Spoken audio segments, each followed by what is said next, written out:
baby just cry? Yeah, I think so. Did the baby just wake up? Mom? She's looking. Okay. Okay. All right, we're recording. Ready? Okay, wait. Marker. Hello.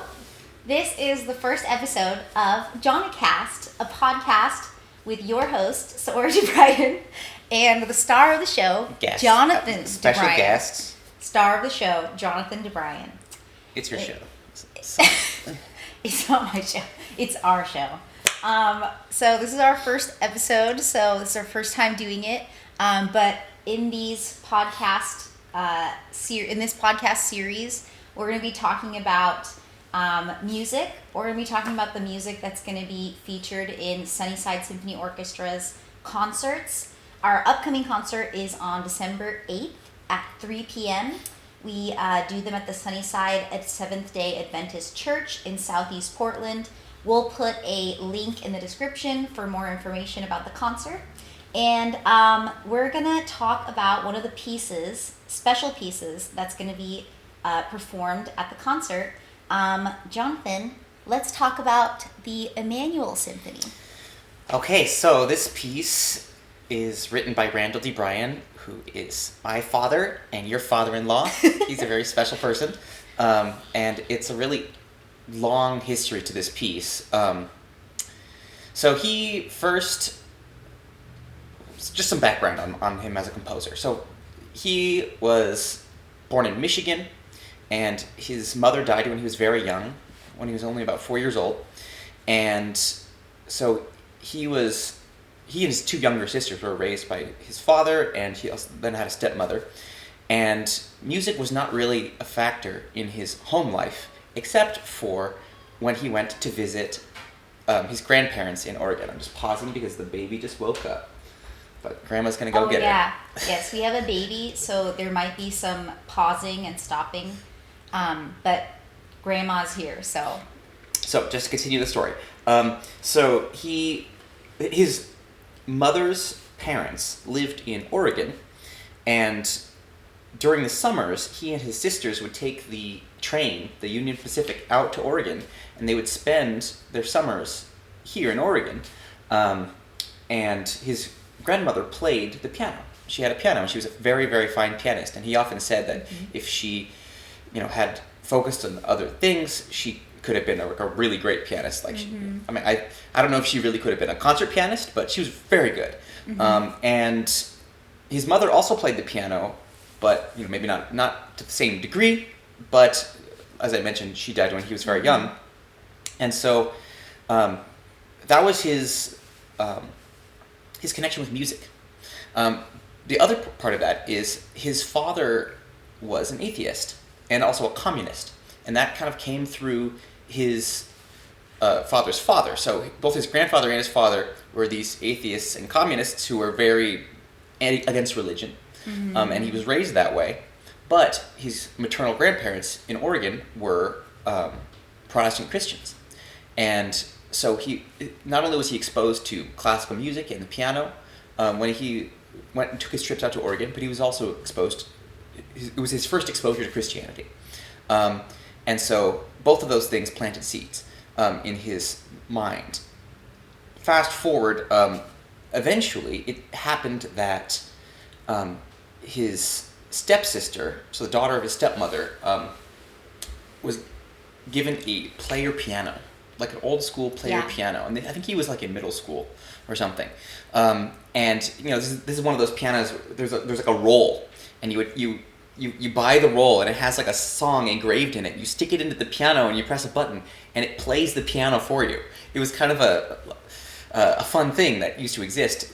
You'd be hard pressed to find one these days. It's kind of a relic of the past. But there were famous composers who even recorded piano rolls. Like you can find recordings if you go like on YouTube and you look up, Brahms piano roll. You can find video that somebody took of a player piano playing like a piano roll that was literally recorded by Brahms. By Brahms, yeah. So it's like literally. What's cool about the piano rolls is it records exactly the inputs at the piano.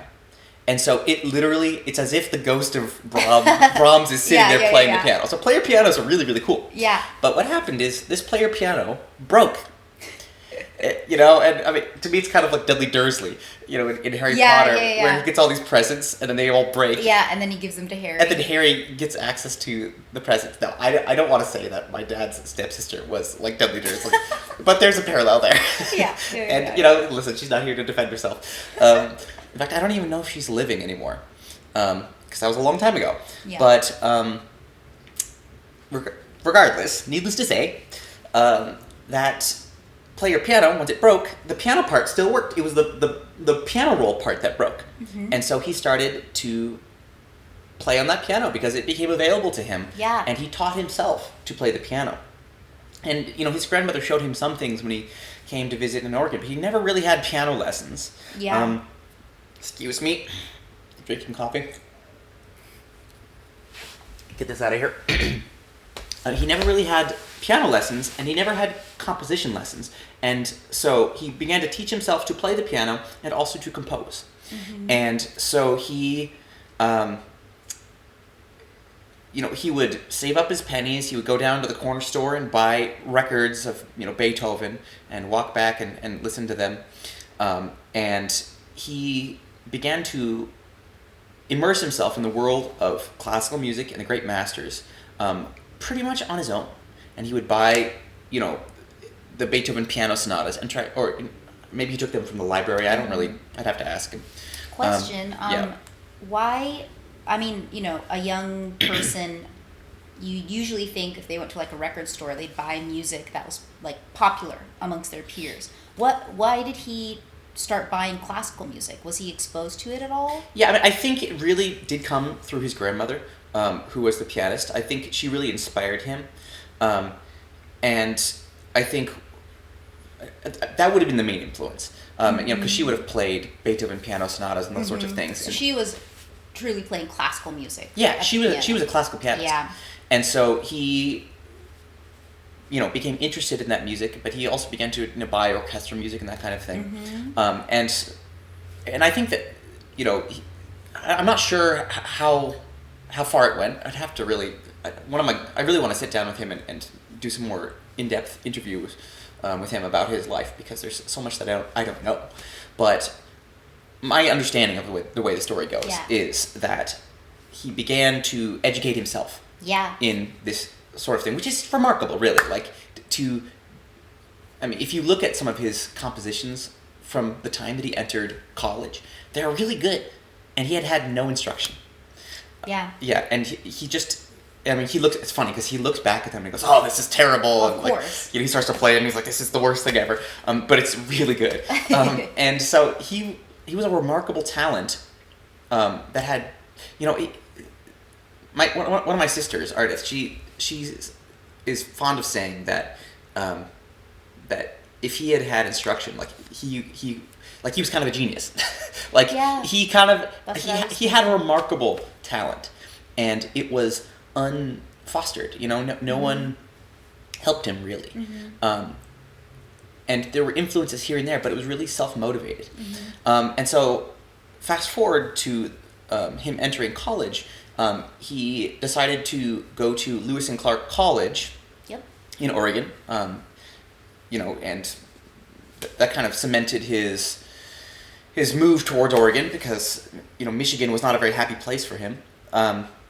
And so he went to be near his grandparents, and I think at first he was studying history as well as music, but he became a music major, and finally had music lessons. And what's interesting is he didn't even have a very good piano teacher from the start. It was the first time he had ever had piano lessons. But he was unhappy with his piano teacher, and he actually made the controversial move of switching piano teachers. Yes. Which, as you know, is one of those things that is a big deal if you're in music school and you switch private teachers. So then you've made basically an enemy. Well, it can be. The whole time that you're in college. And I think the the guy that he was taking lessons from, I don't think it was... Was it cordial? I think they kept it cordial, but if I remember correctly, his piano teacher, or the original one, was... Maybe he was also one of the theory professors. I don't really remember. But he switched to a woman named Edith Kilbuck, who was a hugely formative and influential person in his life. He always speaks so highly of her and what she did for him.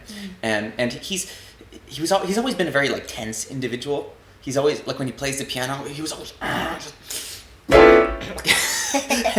you know, as a kid, I used to remember hear him playing the piano, and you know, he always played beautifully, but it was always loud.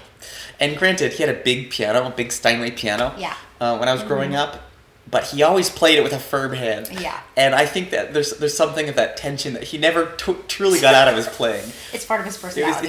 It's part of his personality, you know, raising 8 kids. So, anyways, he finally had piano lessons. Finally began to study theory and composition, and he he began to write more and learn more about music and kind of expand his horizons. And I'm not sure exactly when he began to convert to Christianity. I know that he began to read C.S. Lewis, and that was a big part of his conversion. But it may have been when he was in graduate school that really began to happen. I don't actually know. But regardless, he finished his degree at Lewis and Clark and got into a graduate program at the University of Illinois, Champaign-Urbana. And that's where he met my mother. And she was, I think, a graphic design major, and she was an undergraduate. And he did his master's and then his DMA there at University of Illinois.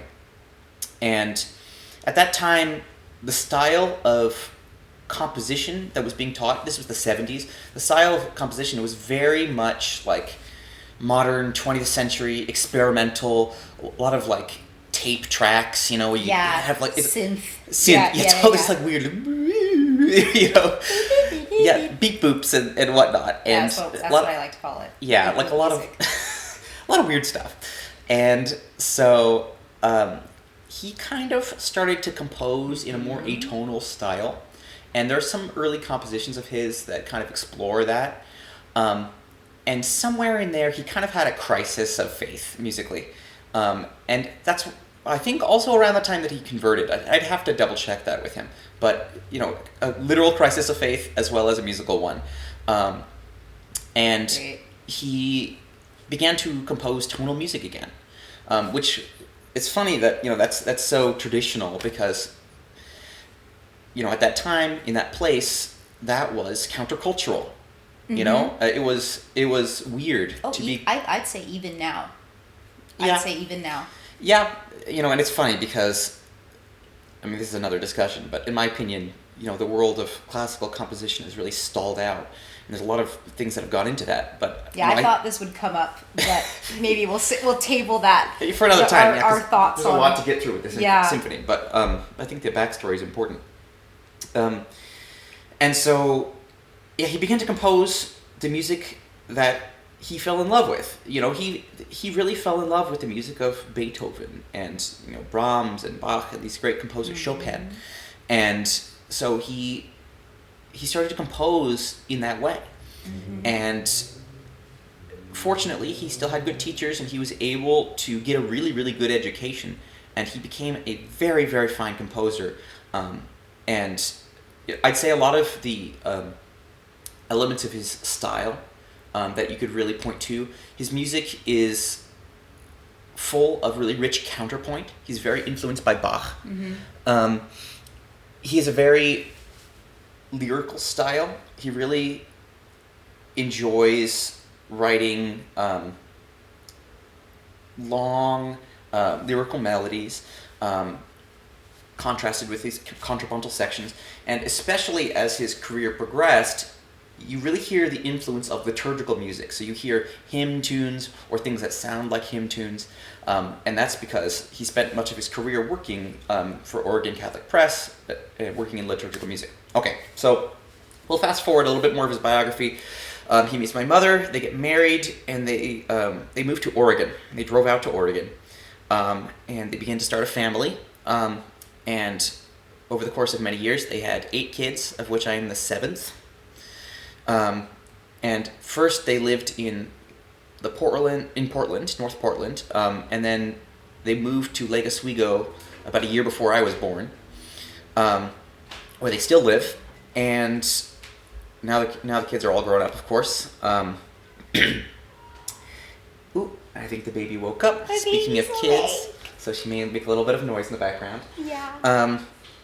And he at first had he had trouble finding a job. So he had this doctorate in music, a DMA, and he had trouble finding a university position. And so, he applied for some things, and he just wasn't able to get anything. At that time, there were a lot of doctoral students who were coming out of the program.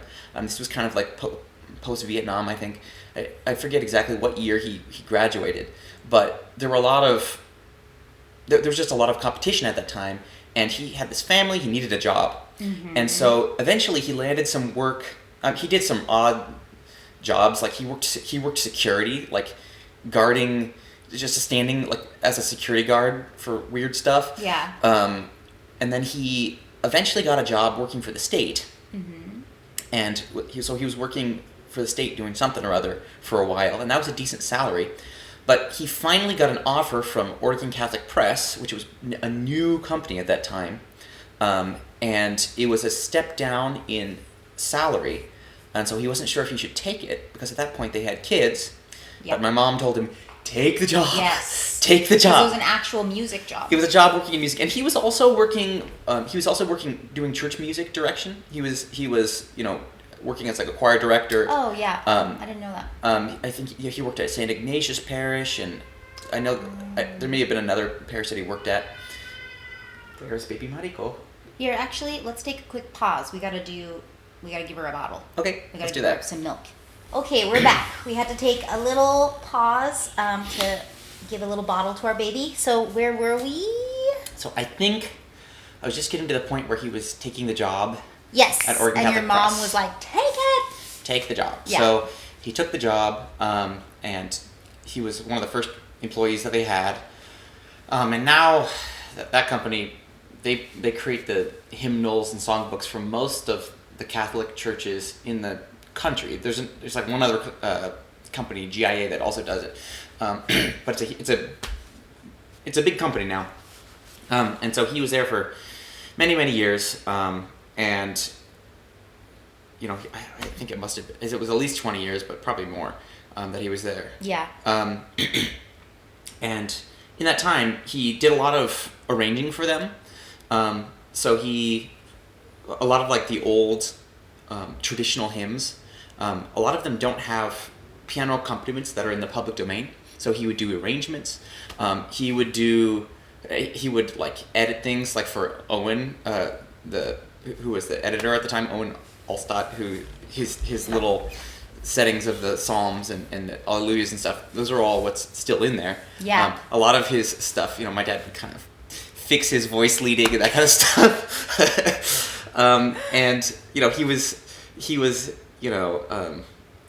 definitely known as, he was the doctor, Yeah. There's a funny story. Classical musician. It came up at least 2, if not 3 times in his interview. He mentioned that he had a DMA.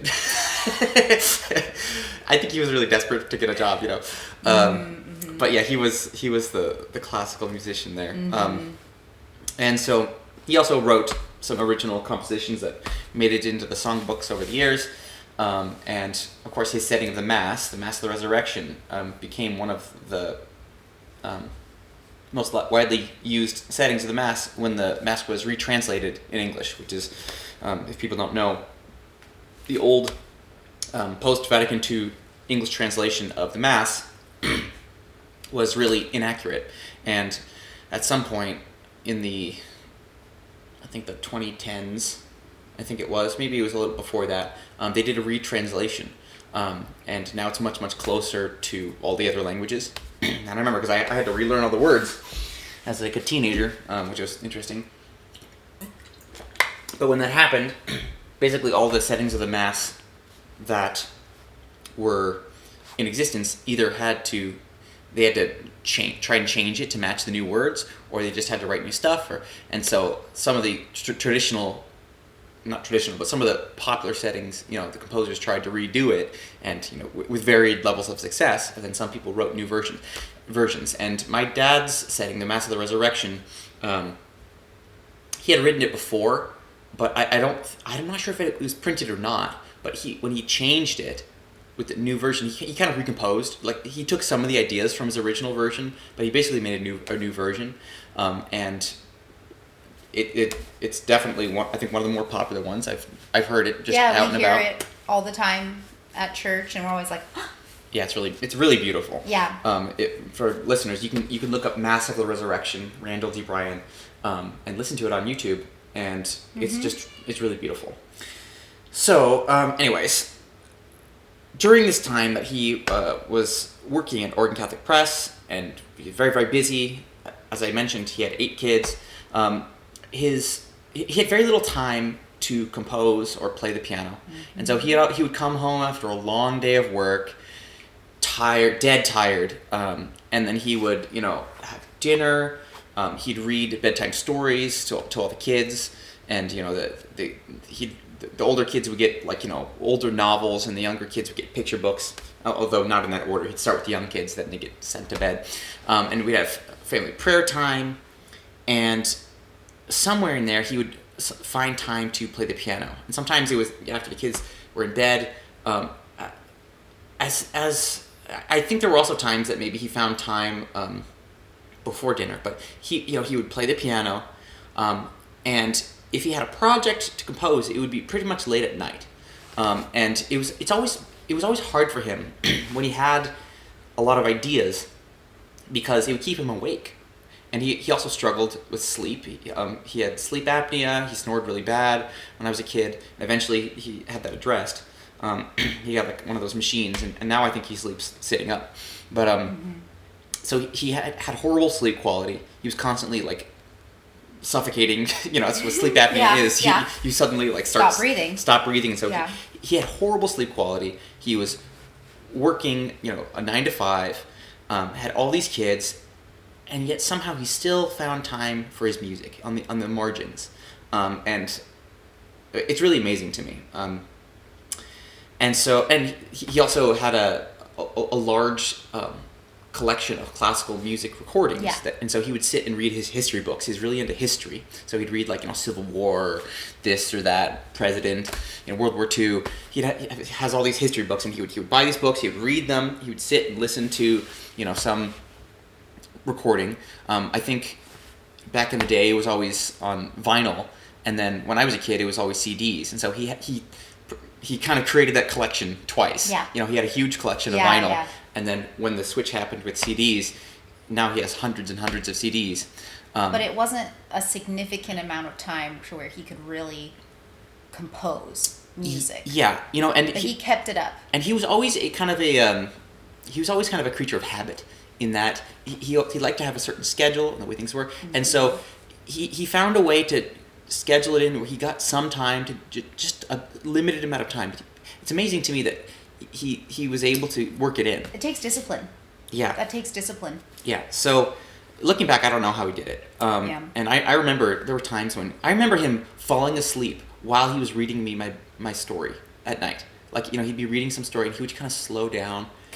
And there were literally times that he fell asleep while he was reading, which is incredible. That just speaks to how exhausted he was. Yeah. And I think that was also, as his sleep apnea got really bad. Yeah. I hope he doesn't mind me talking about sleep apnea. It's a pretty common issue. It's so common. Yeah, it's so common. Yeah, and thankfully things are much better now in that area. Mm-hmm. But composing also, I think, was stressful for him, because as soon as the ideas started banging around in his head, it would keep him up. It would he'd be thinking about it, and he wouldn't be able to sleep, or he'd wake up in the middle of the night and he'd have some idea. And so I think because, that is one of the many factors that maybe led him to not focusing on his composition, aside from the fact that he was clearly busy, clearly had so much going on. But there were some projects that he had during those years. Most notably, he collaborated with Leonardo de Filippis, who became a close family friend. And Leonardo would create these single-man dramas. He's an actor, Shakespearean actor. And he would create these one-man shows of the lives of saints. So it was kind of this Catholic theater company, and he would write and perform these shows. So there was a show like it would be like a setting of the gospel, according to Matthew or whoever, and he would do all the characters, including Jesus, and then he started to do Lives of Saints, and so he would he did Saint Francis. There were all these different ones, and as these shows gained in success and popularity, he started adding multimedia elements, including music. And so he approached my dad and asked, if they could collaborate on some music. And I think the first show that he collaborated on was the Saint Francis. I'm not really sure. Just some small things, just little melodies for Leonardo to sing on stage. Yeah. The one that really sticks out to me as the big collaboration between them was the story of Saint Maximillian Kolbe, who was a German priest who was interned in the concentration camp at Auschwitz and died there. I mean, he actually gave his life for another prisoner. There was another man who was going to be taken to be executed, and Saint Maximilian volunteered to go in his place.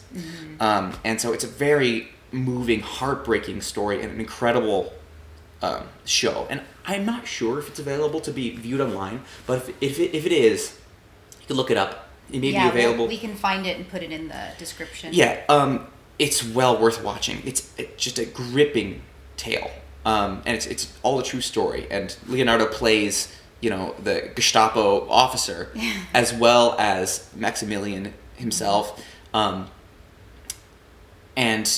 there's a scene where he's getting beaten, and so Leonardo's like throwing himself on the ground, and Saint Maximilian had a special devotion to the Virgin Mary, and so there's this beautiful melody that my father wrote. The "Who are you, O Immaculate Conception?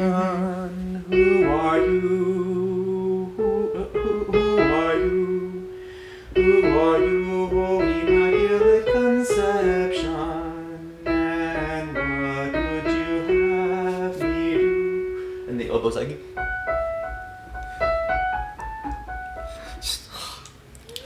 So beautiful. Yeah. But oh god, I'm starting to get a little emotional. We're probably. We're talking about your dad. By the way, I may get, as I talk about my father, I may get emotional at certain points because it's obviously something that's very close to my heart, and also the music is very close to my heart. It's a beautiful, beautiful show, and that's one of the things he sings in that. And so that was an interesting collaboration in that. They did a computerized orchestral version of his music. So he wrote an orchestral score for that show, and then they hired some tech wizard to put it all into the computer and create a mixed, computerized version. Is this before apps like Finale? So I think Finale existed, but my dad didn't know how to use it yet, and so he had someone who knew how to do it, and then they also messed with it to make it sound, balanced. Yeah. And for our listeners, Finale is basically a computer program where you can compose music. And I'm not sure if in the early days of this application they had this feature, but it'll actually play the music back to you. And so a lot of composers utilize this computer software to compose music, and Randy also uses it to write his music and have it printed and. Yeah, and I should also say, perhaps the past tense would be appropriate here because Finale just went belly up, and they're not gonna update their software anymore. But there are other applications you can use. Yeah, there's other ones. Yeah. But regardless, this score, this beautiful score, he had put in, they put it in the program or in the computer program, and it's part of the show. Yeah. And Leonardo performed it that way for many years.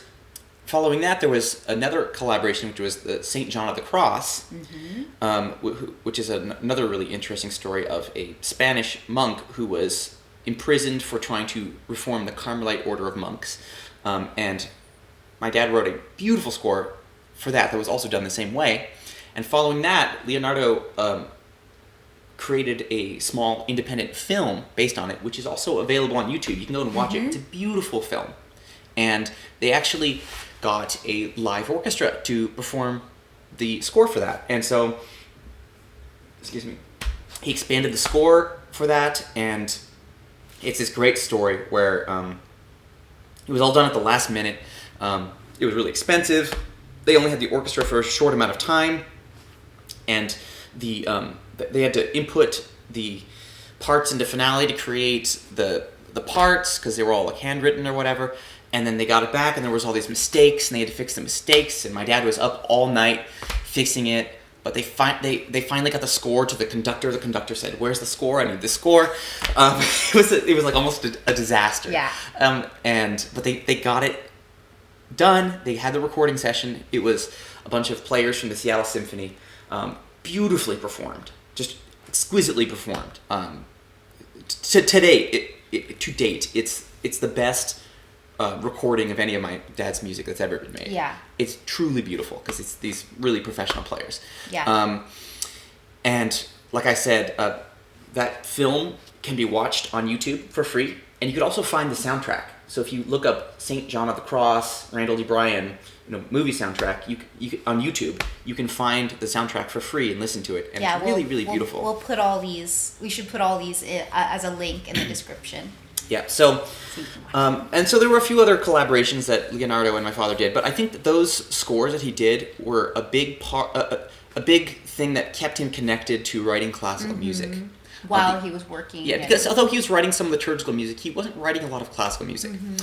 So then fast forward to about, I want to say around like 2004, 2005,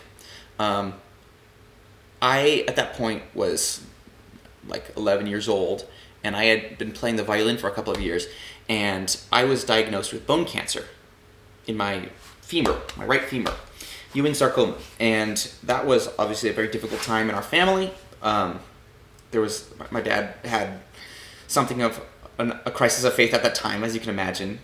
Your young child is seriously ill, potentially terminally ill, and so that was a really, really tough time in our family. And I don't want to get emotional talking about it, but following that ordeal, thankfully, the wonders of modern medicine, even at that time, they were able to successfully treat my cancer. And following that, he began to compose classical music again. And it's not completely one-to-one relationship. It's not only because of that. There were several factors that went into that, but at that time he composed a violin piece for me to play with him. It was called Mysticus, which was, honestly, the name was a bit of a joke. It was just a stupid name that my mom thought was stupid, and so we both liked it. But it's this really beautiful violin melody.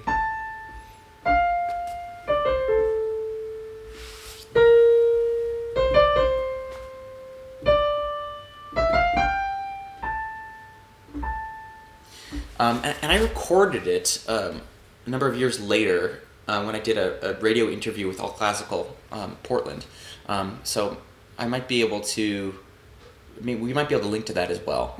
But it's a beautiful piece for violin and piano called Mysticus, which is an intentionally dumb name. I don't think it means anything. It's just Mysticus. It sounds like a video game. Yeah, it sounds like something from like a book. But also around that time, it happened that my violin teacher had a string quartet of her and her friends, and they wanted to play piano quintets. And so they asked my dad if he would play piano quintets with them. And so they played the Schumann piano quintet and the Dvorak and the Brahms. And so he started playing chamber music again, which I think was really amazing, an amazing thing for him. And they were not very good. They were having fun. It was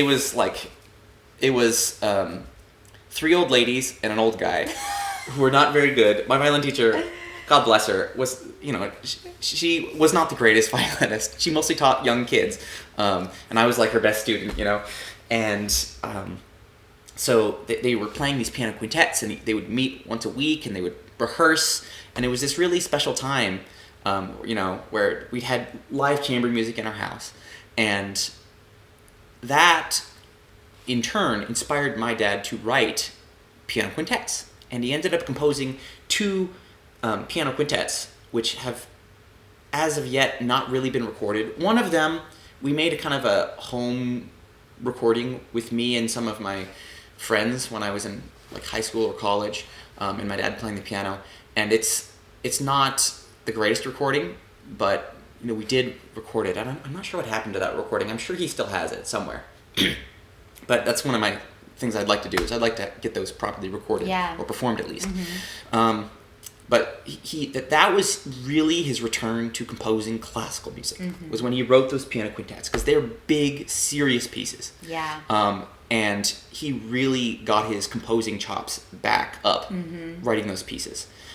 And so following that, he began to think about writing some bigger pieces. And he also composed some smaller things around that time. Like when I was in high school, he composed a little piece called St. John's Call for trumpet, cello, and piano, because I had just started taking cello lessons, and my little sister played the trumpet, and so the idea was that we were going to play it together, which actually never ended up coming to fruition, because my little sister wasn't quite up to it, and it just never happened. But he composed this cute little piece, which has also never been performed. So there were some little projects like that. But he began to think of the idea of composing a symphony. And part of that came because of this program you mentioned, Finale, which he was at this point, now he was using to write his music. So when he wrote these piano quintets, at this point he had enough expertise that he was able to input them into the computer. And it's really interesting, his composing setup, because he would have his Steinway grand piano on one side, and then behind him he would have this electronic keyboard that was his input. And then and there was a wall on one side, and then he would have his laptop computer on the other. So he's completely surrounded. Like he'd have piano, keyboard, laptop, and then a wall. And so he's like in this little composing bubble. And so he would play at the piano and figure out what he wanted to do, and then he would have his computer here, and he would use the keyboard. And the way it works is you would press the buttons, and instead of making a noise, it would input directly into the computer. And so it's a faster way of inputting the notes into the computer. Yeah. So you don't have to just click every note. Yeah. And so that's kind of how he began to compose his music. And there's an added benefit that you can do the playback. And the playback is not very good. Yeah. It's not accurate. Right. And so actually what he began to do was he would first compose the music, and then he would create a version in the computer that was what he calls the recording score, which is basically he would edit all of his markings and exaggerate them so that the computer would give a more realistic performance. Which is so interesting. Yeah, so like sometimes like the balance is wrong, so you have to make a certain part like way louder or way quieter. But then in the actual score, if somebody were playing that instrument, you wouldn't want that marking. Yeah, it'd be ridiculous. It would be ridiculous. Yeah. And also like the computer doesn't do certain things right. So for instance, it doesn't do like tremolo in the strings. It doesn't sound good. And then there's some instruments too that don't sound good, and so he would like manipulate the audio, or well, it depends. And as time went on, the technology has improved. Yeah. So now it's much better. But like he'd have to, like, for instance, for a tremolo, if you write a tremolo for the strings, which is this fast repeated notes, the way you write it for a musician is you write like a note and you put some slashes on it that tells them go like this as fast as you can. But the computer couldn't read that at that time, and these days it does, but at that time it didn't, and so he would have to go in and write out a bunch of fast notes. So it was that kind of thing. But you would never do that. You would never actually do that in a real score. So anyways, that's what he started doing for these piano quintets, so that he could have a computerized version that sounded halfway close decent to what he envisioned. because he was playing these pieces with his little pickup group, but they weren't very good. And so it was nice to really know what it would sound like, and it helps as a composer to hear it back. Yeah. Because he used to write everything pencil and paper, and he had a lot of success doing that. Like his St. John of the Cross movie score was all composed, pencil and paper, and he didn't know what it would sound like until the orchestra showed up. And so, he composed the traditional way, but he definitely, as the modern technology caught up, he certainly began to use it, and it became a big part of the way that he would compose. Is he would listen to it and say, "That's not really how I want it," and it really, I think, saved him some time. So this is where we start to get to the symphony. So he first attempted to write a symphony when he was in graduate school. And he wrote, actually, I think, 2 movements. And so as he was composing his piano quintets and he finished those pieces, he started to look back at some of his old scores and input them into the computer to get the playback. Because the idea was, well, I'm never going to hear these otherwise, and it'd be kind of fun to hear what this would sound like. And so he had several old pieces that he did that with. So he had a piano sonata that he composed in graduate school that he inputted. There was the music for chamber orchestra and percussion. It's a small piece that we actually performed last season with the Salem Philharmonia. Yes. That he had written part of that piece, and he inputted it into the computer, and he ended up finishing that piece, so that now that piece is completed, and he edited it at that time as well. And so he started to input this first 2 movements of a symphony that he had composed when he was in school. And he inputted the first movement and listened to it and realized it was not up to his standard. It was just so bad that he didn't even try to input the second movement. He said, "This is a loss. I'm not even going to try. This is not a worthy effort." And so he scrapped the idea. But the idea of a symphony, of writing a symphony, was still there.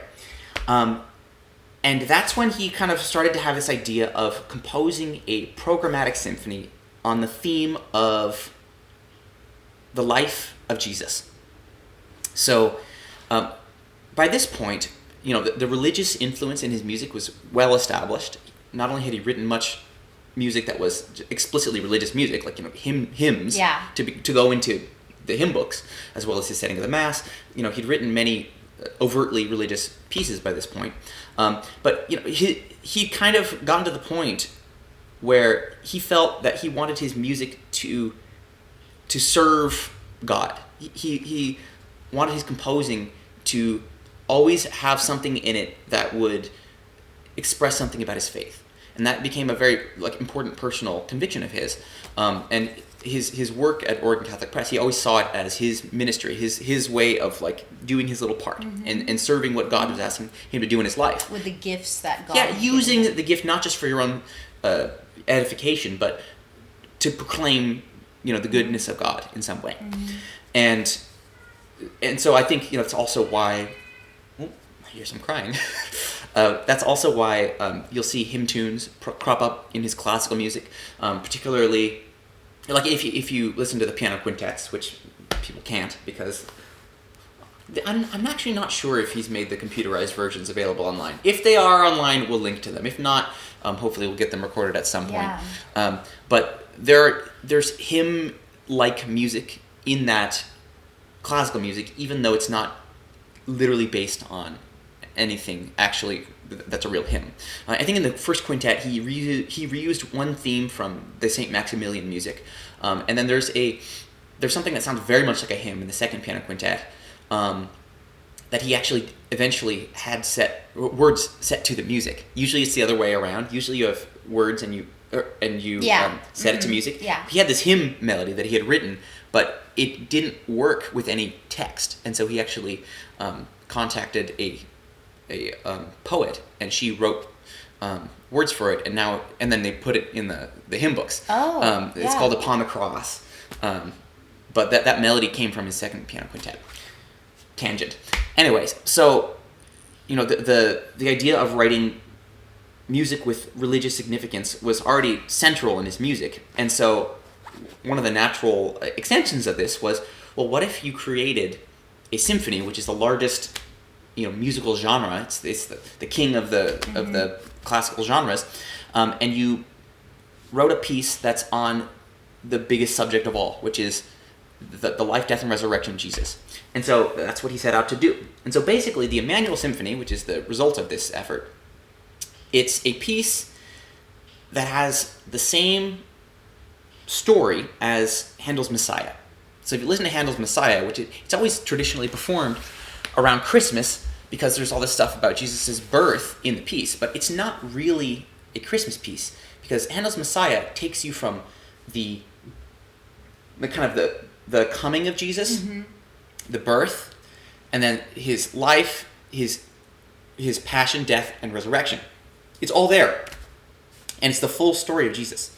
And so that was the idea with the Emmanuel Symphony.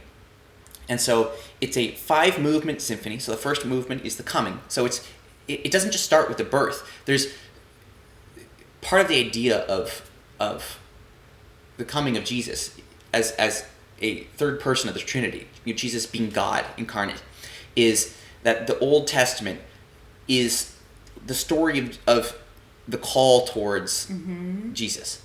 And so, there's a long tradition in Christian theology of looking back at all the different stories in the Old Testament and seeing how they point towards Jesus. Yes. And there's all these kind of parallels. And so that's the idea with that, is that the work of the Holy Spirit through time, calling humanity towards the coming of Christ. So that's the first movement. The second movement is the birth of Jesus. The third movement is his life and his ministry. The fourth movement is the passion and the death. And then the fifth movement is the resurrection. And so it's a 5-movement symphony. Usually symphonies are 4 movements, but it kind of naturally fits a 5-movement structure. And so just to kind of get into the music a little bit, he began to compose this piece. He got stuck a number of times. So he got stuck, I think he got stuck at some point during the first movement, but he finished the first movement. And I don't remember if he took a break, but I do know that he wrote the second and third movements fairly quickly and then got stuck again. And I could be misremembering this. I know he got really blocked at least twice. But the second, third, and fourth movements, he ended up completing them over the course of several years. And then he got very, very, very stuck with the fifth movement. And he got to the point where he just couldn't compose at all. It was a really tough time because he began to think he could never finish the piece. And it was hard for me as, I really, really wanted him to finish it. And I was trying to support him, and I was so worried that he would never finish the piece because I had this dread in the back of my mind, like, if he never finishes this, I might have to finish it one day. If he dies, and I'm not much of a composer, I'd have to learn to compose. Yeah. And so I was really afraid that he would. And was he writing other pieces other than the symphony at that time? I don't think so. I think he was fully blocked. I think he did take a little detour to write some things for Leonardo de Filippis. He wrote the St. John Vianney score, and there was also some music he wrote for St. Faustina, both of those shows. And so I think he wrote that kind of concurrently with parts of the symphony.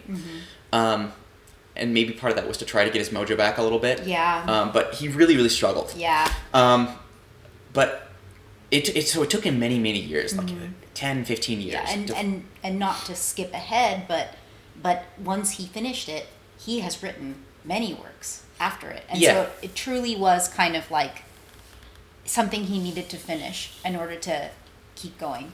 Right. Yeah, it was like a spiritual journey as much as it was, artistic. It took him many years, over a decade, to write the piece. So we've been at this for a while. I think we should start to get into music a little bit, because that will take a while. So the first movement, the coming, it's very, very interesting the way he constructs this movement. And I'll plunk out some things at the piano. I'm not very good at the piano, but I think it's worth really listening to these things. It's very hard to talk about. And with most of the pieces we're going to talk about on this podcast, you can go on YouTube and you can just listen to it. Once we have our performance with the Sunnyside Symphony, there will be a recording. Obviously at the Sunnyside Symphony, it's not a professional orchestra, but you'll be able to hear the piece. And all of our performances go up on YouTube. So after that performance, you'll be able to go and listen to the piece. So the first movement is entitled The Coming, and there's a blurb that he writes out for each movement, as well as a scriptural quote. So for the first movement, the title is The Coming, and the scriptural quote is, "And they shall name him Emmanuel." And hopefully this microphone picks me up as I turn and look this way, because I'm going to be talking. I think so. And yeah, looking. we tested it. So the preface for the whole piece says, "The Emmanuel Symphony is a Christian symphony. It is meant to express, without sung text, but with melodies from well-known Christian hymns and chants, the essential Christian story, what C.S. Lewis called mere Christianity." And that was a book that was very influential to my dad's conversion. That mere Christianity is C.S. Lewis is basically his thesis of Christianity. Mm-hmm. So movement 1, The Coming, and they shall name him Emmanuel. This is the blurb that my father wrote for this movement. "Kings and empires stride over the earth in their power and arrogance, crushing the multitudes. But the heart of humanity longs for the Messiah, who will come to right every wrong and save so many from their suffering. That longing is sounded and heard. The Savior is coming. In the end, even the strength of all the world's thrones must yield to the power of God." So, the symphony opens with several big chords in the full orchestra, in E minor, and the timpani going,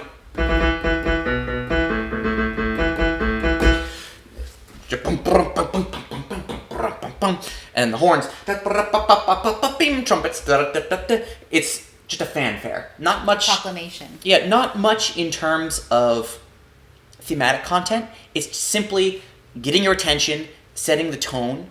It's kind of a fanfare in E minor. And after just a few bars, we have the first theme. So the strings kind of have this rushing accompaniment, and in the trombones, we hear this theme. It goes.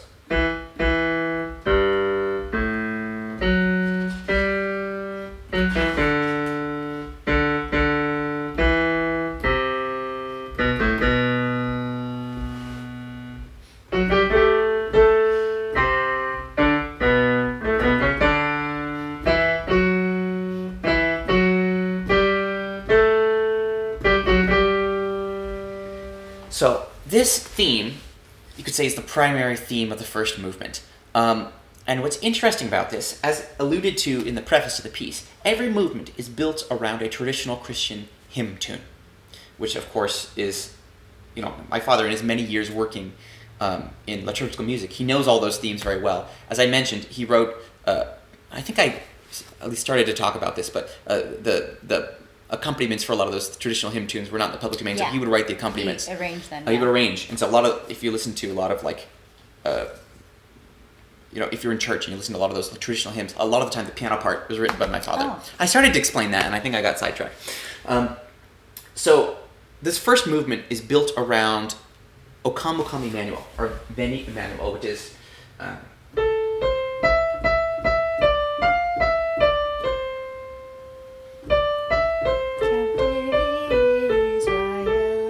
Right.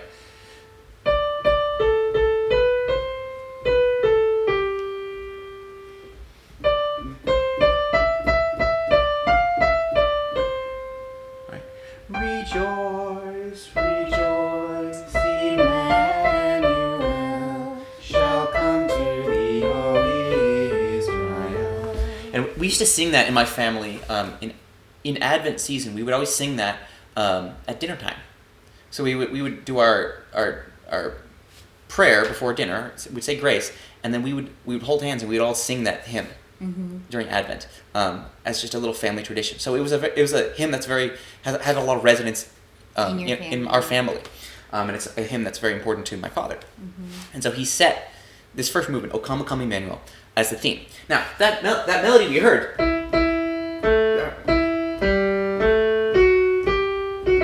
sounds nothing like O Come, O Come, Emmanuel. But actually, what you discover over the course of the movement is that this melody is actually a counter melody. It's actually a harmonization of O Come, Emmanuel. And you don't realize it at first. It just sounds like this pompous melody. And it's meant to, as alluded to in the blurb for the movement, it's meant to depict the world in all of its pride, the thrones and dominions, and it's this pompous, like a world that doesn't need God.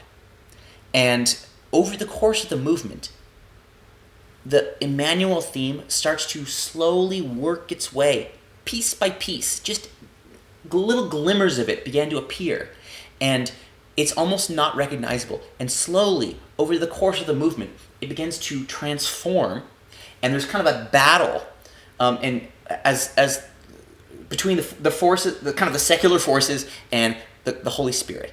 And at the recapitulation of the movement, the traditional point at which the primary theme returns, it does return, but it's also the first statement of the full Emmanuel theme. And this opening melody is simply a harmony, and it's the culmination of the Holy Spirit finding root in the hearts of humanity. So musically, it's genius the way that he puts it together, and it feels so natural. It almost feels like you've been hearing the melody the whole time, but it hasn't really been stated, right? So we have this first statement. I'm misplaying it. Right. Following that, we have a bunch of kind of busy stuff in the strings.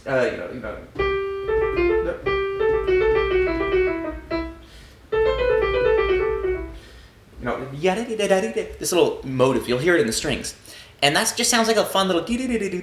It's meant to depict the busyness of the world. So we have the pride of the world, now we have the busyness. But if you listen to that...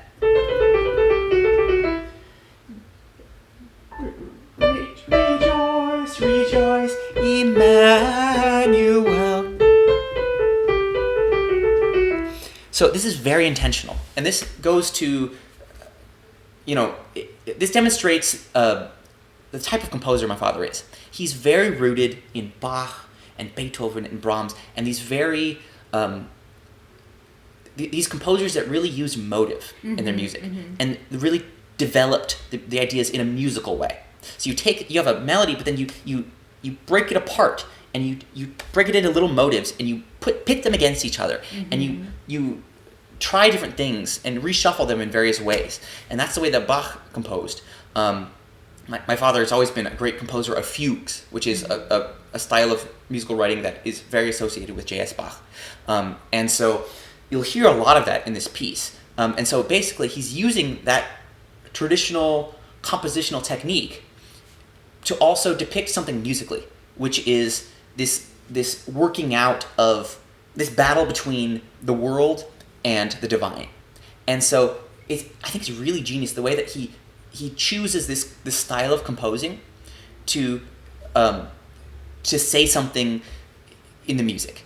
He's saying something about the relationship between humanity and God in the way that he's actually composing the music, which I think is such a smart composing, because then the music really states what it's supposed to be about. So often you hear these pieces by composers these days, and they tell you, oh, this piece is about XYZ. Oh, this piece depicts, the sea or blah, blah, blah. Battle between humanity and nature. But there's nothing in the music itself. It's just kind of noises. Yeah. There's nothing in the music itself that really says that. But baked into this music are the themes that it's trying to convey. And so I think that just demonstrates what a great composer my father is.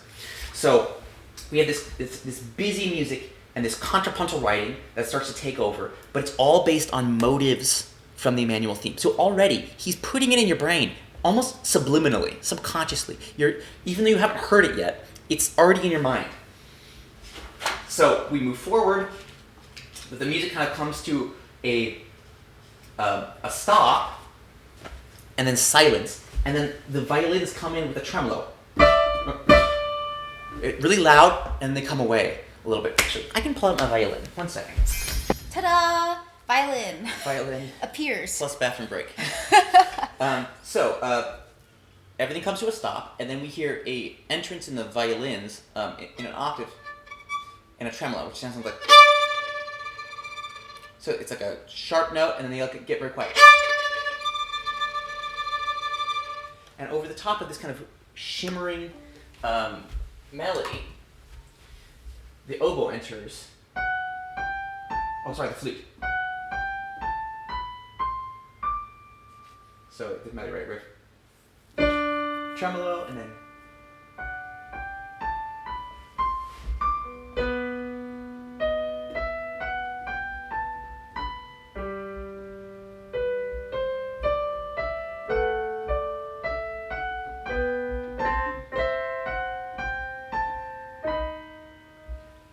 So this starts to, again, put a seed in your mind. Mm-hmm. So it's like a bare bones version. So what we hear in this flute is actually not the melody.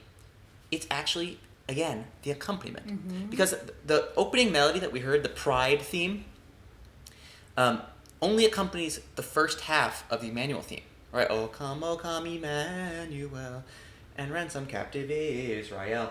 Right? But then the second half of the theme is rejoice, rejoice, Emmanuel. So we have the tremolo, this held notes in the violins, is actually the melody. Rejoice, rejoice, Emmanuel. And then it slight changes. It goes away from the theme, but that little bit there, the melody is actually the accompaniment. It's still flipped. So then the oboe enters, and we start in the flute. If you listen very carefully, you'll hear rejoice, right? So the oboe enters underneath the flute, and it goes.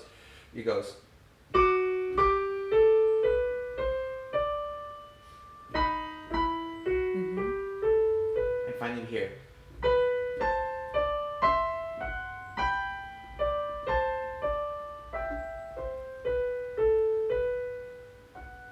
Yeah, so beautiful. It's the first little bit of rejoice. So Emmanuel is starting to take over just a little bit. And then we kind of come to this lush secondary melody, which sounds like this.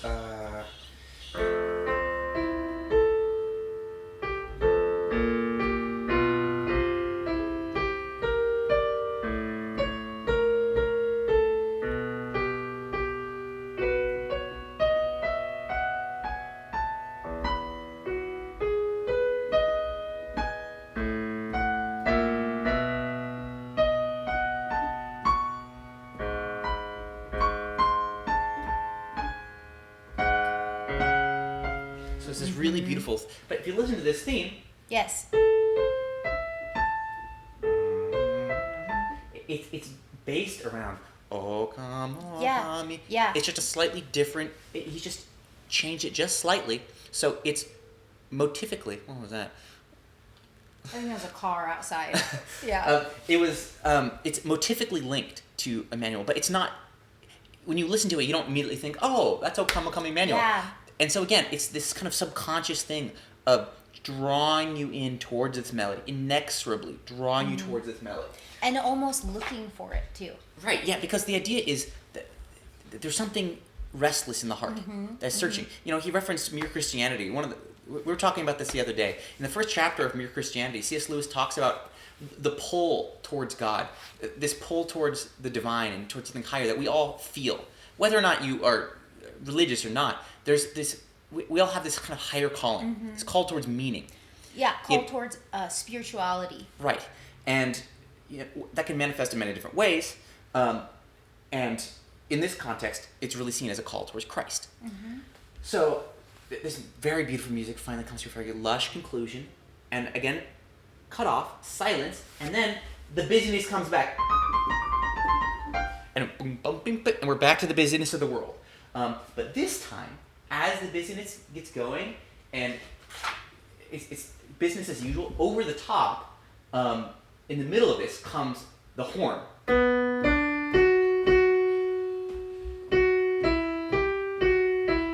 And then the woodwinds start coming in over the top.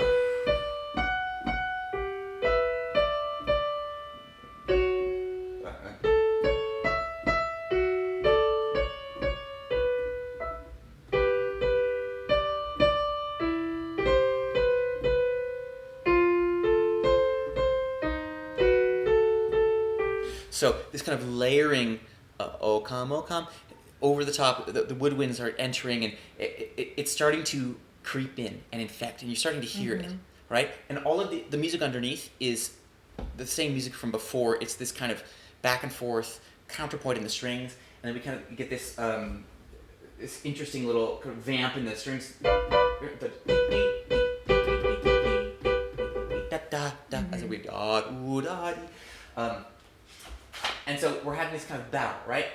And we hear this Emmanuel theme coming over the top, and finally the trumpet. It's the trumpet call,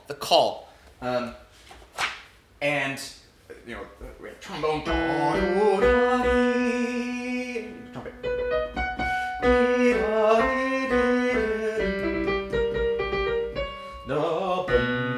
So it builds up to a big climax, all right? And is this where it's starting to overtake the first? Well, not yet. Not yet. You would hope, because you're hearing this, Emmanuel, maybe we're finally going to get there, right? So then we come to a big climax, a big arrival point, a big crescendo. The orchestra plays a big chord, and off of that we go just to the solo, or just to the first violin, and they go. Sorry, I can't play.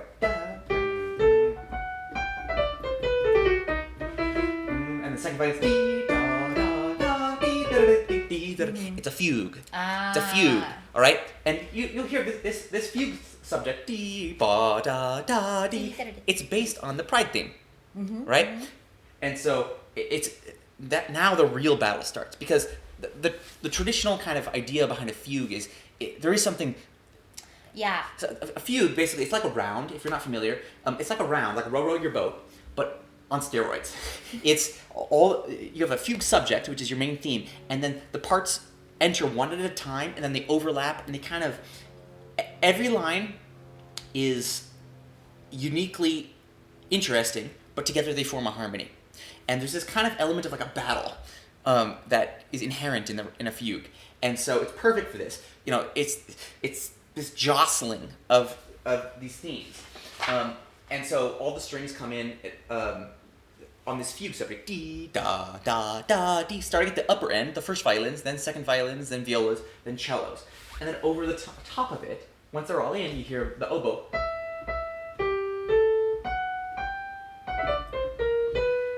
So the woodwinds start to come in over the top, and we have different versions of that. And then we also hear.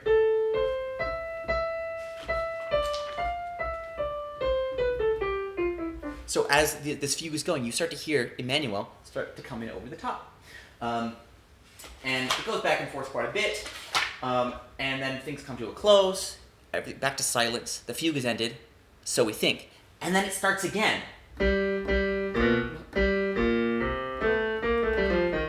But this time, in the cellos and basses. All right? So the first statement of the fugue, he goes through the whole fugue, starting at the top.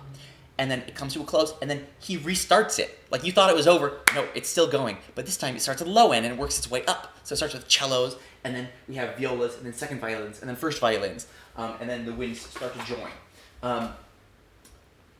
And so it's really interesting the way he composes it. It's like he composes the fugue from top down, and then starts over from bottom up. Yeah. It's only after this final section of the fugue, things come to a close. It's a very tense chord. And then silence, and finally we have the recapitulation. So these fugues basically amount to the development section. So in the traditional sonata form, you have the exposition, which is your first statement of all your themes. Then you have the development, where all the themes are kind of pitted against each other and developed in various ways. And then you have the recapitulation, where the opening material comes back, and there's some things to do with like what key it's in, but what's important is that there's this kind of statement, and then middle stuff, and then coming back to what happened at the beginning. Yeah. And that's what he does here. It's a sonata form. But as I mentioned, this Emmanuel theme has been creeping in the whole time. Now, at the recapitulation, instead of doing a big statement, like at the beginning, which was, Yeah. I always play the wrong note. Da, da, da, da, dee, dee, dee, dee. Right? Yeah. That theme, which was loud and brash in the trombones, at the recapitulation is now soft and subservient to the Emmanuel theme. And so the oboe has Emmanuel, the clarinet has the Pride theme, and then the bassoon and the strings kind of accompany. So we'll see if I can play this without totally screwing it up, but the oboe and the clarinet parts together sound like this. Oh, sorry. I already screwed it up.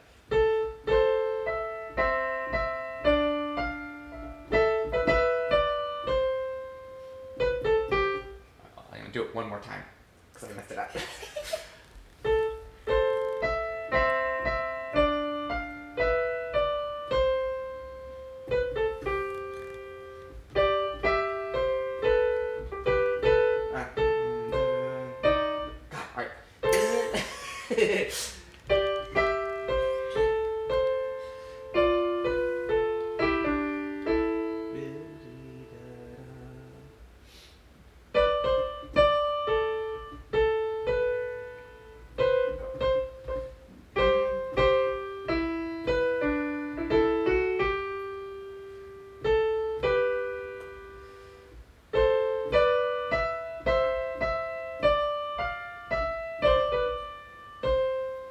So you hear that's the Pride theme plus Emmanuel, minus my mistakes.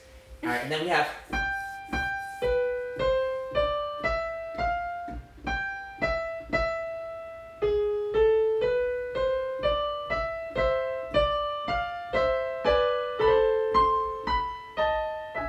So it's the Rejoice plus that little scale that we heard of the flute at the beginning of the movement. So this is... It's the first statement, full statement of Emmanuel, but it's been there the whole time.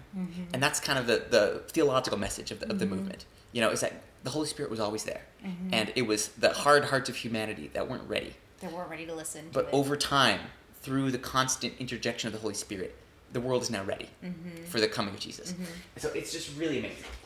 And it's very soft, this recapitulation. It's very contrary to what you'd expect, because usually you recap in the same way that you started. So, if it was loud at the beginning, it'll be loud at the recapitulation. But he goes the opposite direction. He makes it very soft. Yeah. Because it's not... It's like this, something that somehow you knew it all along, and then suddenly there it is. And it's this moment of peace. But you can't end a movement like that. So we have a little dalliance into this other secondary theme.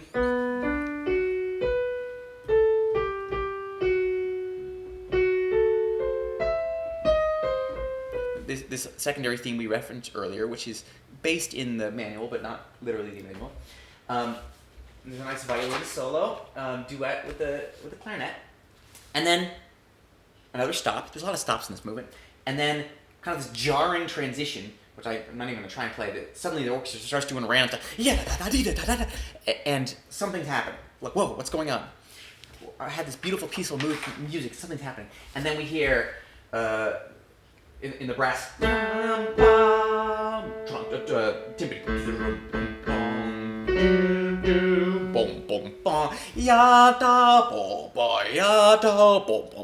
we're building towards something. We hear the rejoice, rejoice, rejoice, and we hear, as it builds up to a crescendo, we hear the fanfare from the very opening of the piece. The fanfare that really has musically nothing to do with anything else in the movement.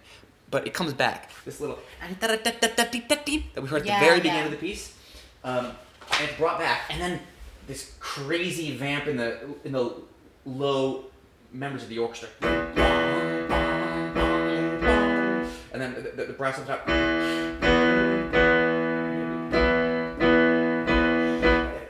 This kind of offbeat, building up strength. Orchestra's crescendoing. Timpani has a big solo, and finally.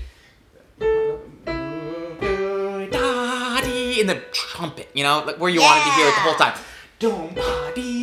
There's offbeats in the orchestra.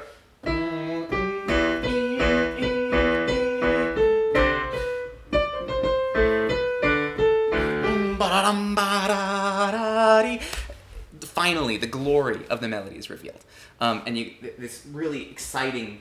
The brass is singing it out in chorale, and the orchestra is punctuating with these chords, and. Finally, the glory of this theme is on full display. And then there's a really great moment, the final little bit, as the orchestra comes to this final climax, rejoice, rejoice, Emmanuel, the orchestra cuts off, and then he just goes to the solo oboe. Shall come to thee always right out. And then there's a series of really chords that I probably would mess up if I tried to play them all. But a series of kind of cascading chords in the violins as this melody finally sighs and comes to an ending.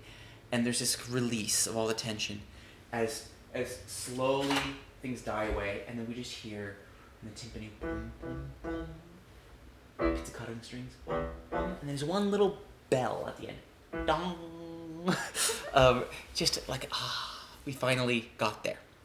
And so now we're at the end of the first movement. The world has gone from being completely independent and not needing Christ, and now they're ready. And so now we have the second movement, which is entitled The Birth. And the quote for it is, "For unto us a child is born," which fans of Handel's Messiah will recognize that as... For unto us a child is born. Yes. So the blurb for the second movement. "The eternal voice of God is heard in the heavens. The foretelling of the birth of the Messiah is now made real in Bethlehem. But after the joy of his birth, the tyrants of the world crush out the lives of the innocents in retaliation and fear. The souls of the slaughtered are received, one by one, into heaven, and the lament by those who love them is heard over all the earth. The heart of God remembers and enfolds this lament into his merciful love." So you can already tell from that this is not going to be your typical, Like Christmas scene. nativity scene, birth of Christ. It depicts the other side of the story. Yeah, there's darkness here. Because if you're familiar with the story, following Jesus' birth, King Herod sends his soldiers and murders all the boys Firstborn, from... yeah. Yeah, all the boys of that age. Yeah. From that area in an attempt to kill Jesus. Mm-hmm. And so it's this horrific story of the slaughtering of innocents following the birth of Jesus. And so my father depicts that as well. And so that's in this music. So it starts out with this very uneasy kind of shifting in the strings, very spooky almost. And then the cellos and basses have this kind of low pizzicato that is comes in on a weird beat. And then we hear the celeste, which is a kind of a bell-like instrument. Okay, sorry, I'm just messing it up.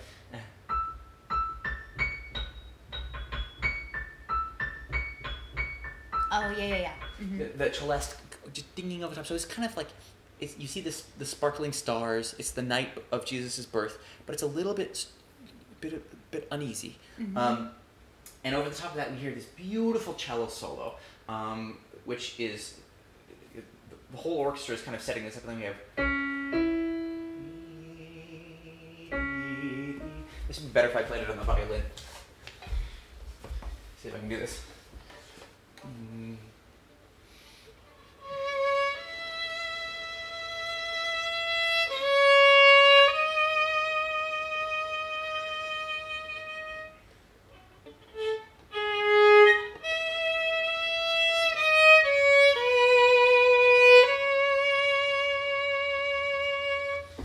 Weird to read tenor clef on the violin, but it's this long, languid cello solo.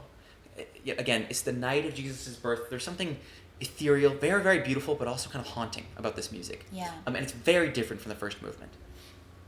And then eventually, over the top of that, we have the entrance of the oboe d'amore, which is an instrument not commonly heard. It's halfway between an oboe and an English horn. So it's kind of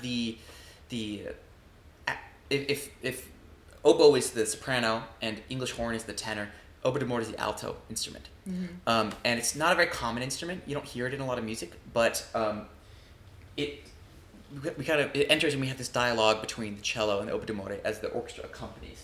And the celeste is dinging over the top, and it's really, really beautiful. And I won't try and play it because I'm going to butcher it, but hopefully we'll have a recording eventually that people will be able to go listen to it. And sometimes orchestras, if they don't have an oboe d'amore, he writes it so you could also do the solo on the English horn. But so I'm not sure, honestly, what we're going to do in Sunnyside yet. We're working on trying to get an oboe d'amore, but if not, we'll end up doing it with English horn. And this music goes on for quite a while. Finally comes to a close. And then we have a middle section, which is based around... It's the clarinet. Dee, da, dee, ba, ba, ba, ba. The strings have some it's kind of spooky accompaniment. It starts to get a little bit less happy, a little creepier. The strings have tremolos, and this motive starts to come in the woodwinds. It's almost like this little echo in the distance. Dee, dee, da, dee. And then it comes back. Dee, dee, da, dee, da, da, da, dee, dee, dee, da, dee. So we kind of have this transition section that has uneasy muttering in the strings and these woodwinds giving this little triplet motive. Dee, dee, da, dee. And finally, the storm bursts, and we have and the orchestra, everyone comes in. The strings have this horrifying kind of triplet.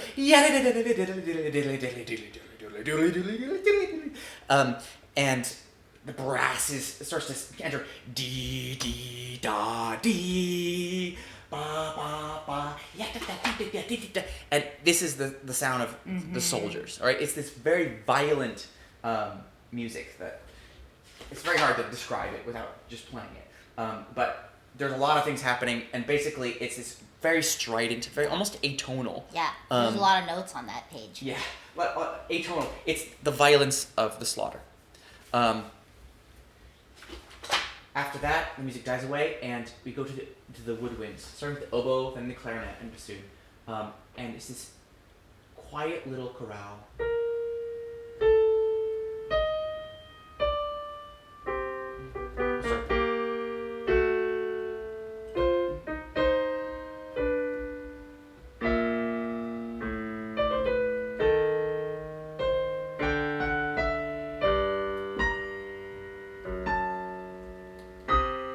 Play other voices, right? I got a piano. But the idea is it's this little canon. It's not a fugue, it's actually a canon, which is closer to like a round. It's literally exact replication. But this little theme, ba-da-dee-da, this is going to be very sad when I tell you what this represents. My dad told me at one point that in his mind, this little canon in the woodwinds, it's the souls of the slaughtered children, and they're following each other up into heaven. It's like follow the leader, and they're following each other one by one up into heaven. And it's just this incredibly sad moment. At following the violence, you just have this poignant little canon in the winds as they slowly go away. Sorry. We're like, yeah. Well, obviously, we have a baby. We have a little baby, yeah. And we're like first-time parents. So following this little canon, we have this kind of almost breathless unison in the strings, the tremolo on the violins as the cellos basically hits in the bottom. You'll hear a bell in the background, the orchestra bell, like a church bell in the background. And the English horn enters with a hymn called the Coventry Carol. And this is not as widely known as Emmanuel, so I can sing this for you. I think this comes in on... Sorry, I got lost. Yeah. So the text here. Lule, lule, thou little tiny child. Bye bye, lule, lule. Can you sing it without getting emotional? Lule, thou little tiny child. Bye bye, lule, lule. It's a lullaby. But as the verses go, you find out what this is about. So the second verse, O sisters too, how may we do for to preserve this day, this poor youngling for whom we sing, bye bye, lule, lule. This is going to be a mess, by the way. Herod the king in his raging, charged he hath this day his men of might, in his own sight, all young children to slay. That woe is me, poor child, for thee, and ever mourn, and may for thy parting neither say nor sing bye lule lule. So, it's a song about Herod slaughtering the children, and it's not just a song about it's a lullaby. So, it's so sad. It's so sad. It's okay. Let's just let it out, you know. Oh, just let it out, yeah. So it's in the solo. Saori's crying. Yes, I'm fine. I'm just soaked. So the English horn, in just this heartbreaking solo, with the bell kind of tolling in the background.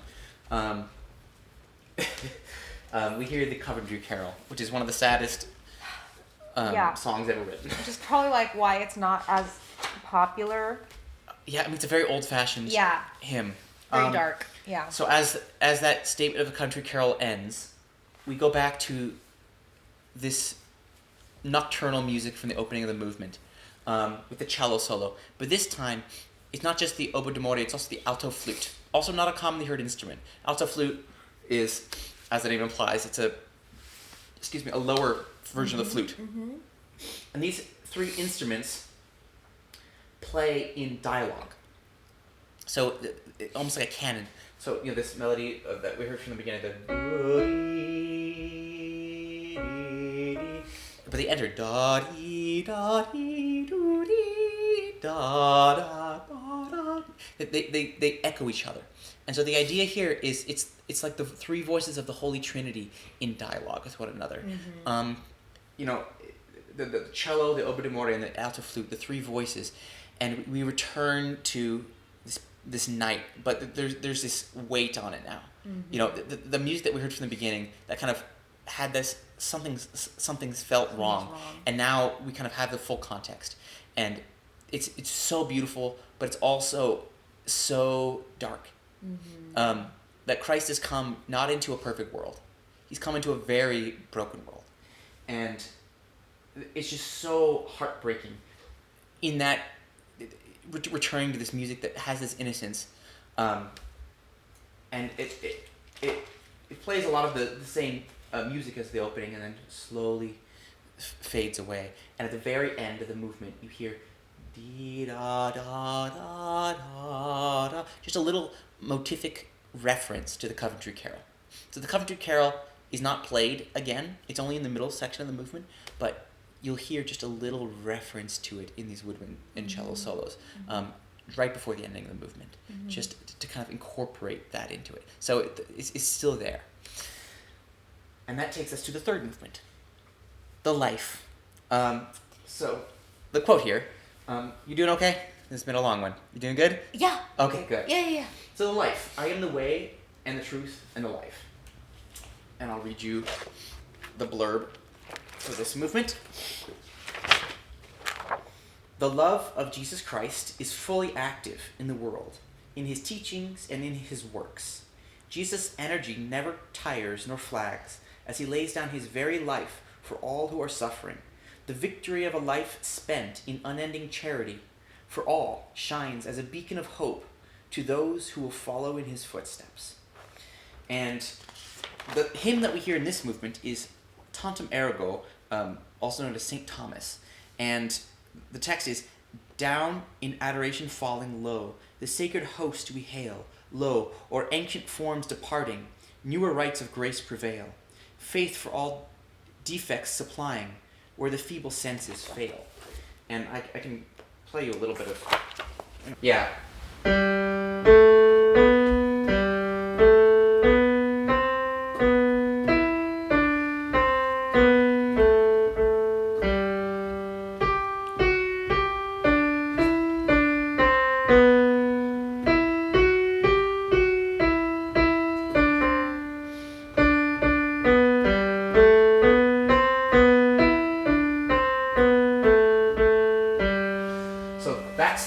Now, you won't hear that at the beginning of this movement. It starts with just kind of... This is essentially the scherzo of the symphony. Because the traditional symphony form, you would have a sonata allegro first movement. You'd have a slow second movement. Mm-hmm. Then you'd have a scherzo, and then a sonata finale, sometimes a rondo form in the finale. But it'd be fast, slow, scherzo, fast movement, and then a fast finish. Yeah. And so this is essentially the scherzo movement. And so it starts out with just kind of in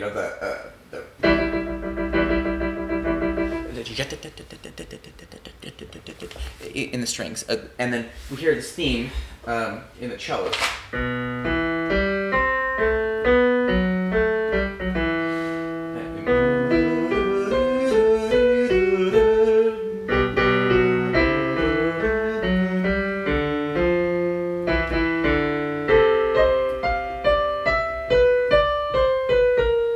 So it's just a little theme in the strings. And when I first heard this melody, I couldn't place it, but it reminded me of something. I'm like, where did he copy something, or what is this from? Is that a hymn? And I realized recently that what it reminds me of is actually a theme from St. John of the Cross, which is.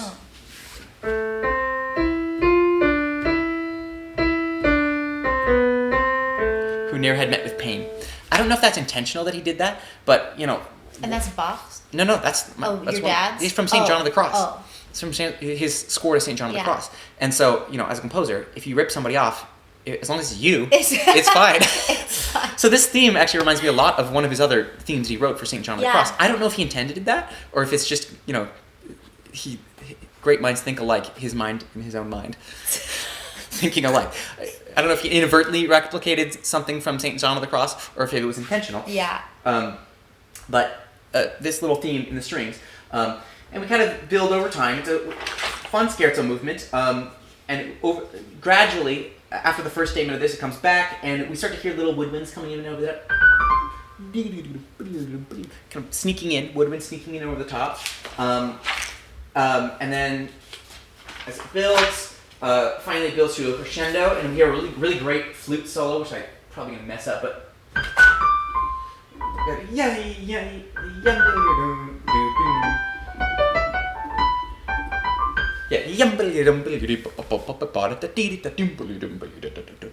really fun solo, and that leads its way into a fugue. Let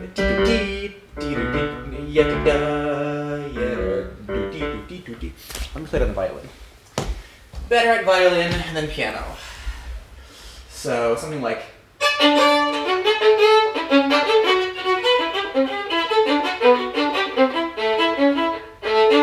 It's kind of hard. I'd have to practice it probably, but it's very active. And so we have a fugue in the strings. Really active, interesting music based around this octave. And the movement goes on for a little while, gaining in momentum, and then finally, over the top of all of this activity, comes the tantum ergo in the trombones. And so it's this wonderful moment where, you kind of forget that there's supposed to be a hymn. The energy, the life of Jesus, the energy and the drive, the life, right? That's what the title of the movement is. And then over the top, bom, bom, beep, bom, in the brass. And everything we were hearing was just an accompaniment for that. And he does such a good job of setting that up, and you don't necessarily expect it, but when it happens, it feels like it was always meant to happen. Yeah.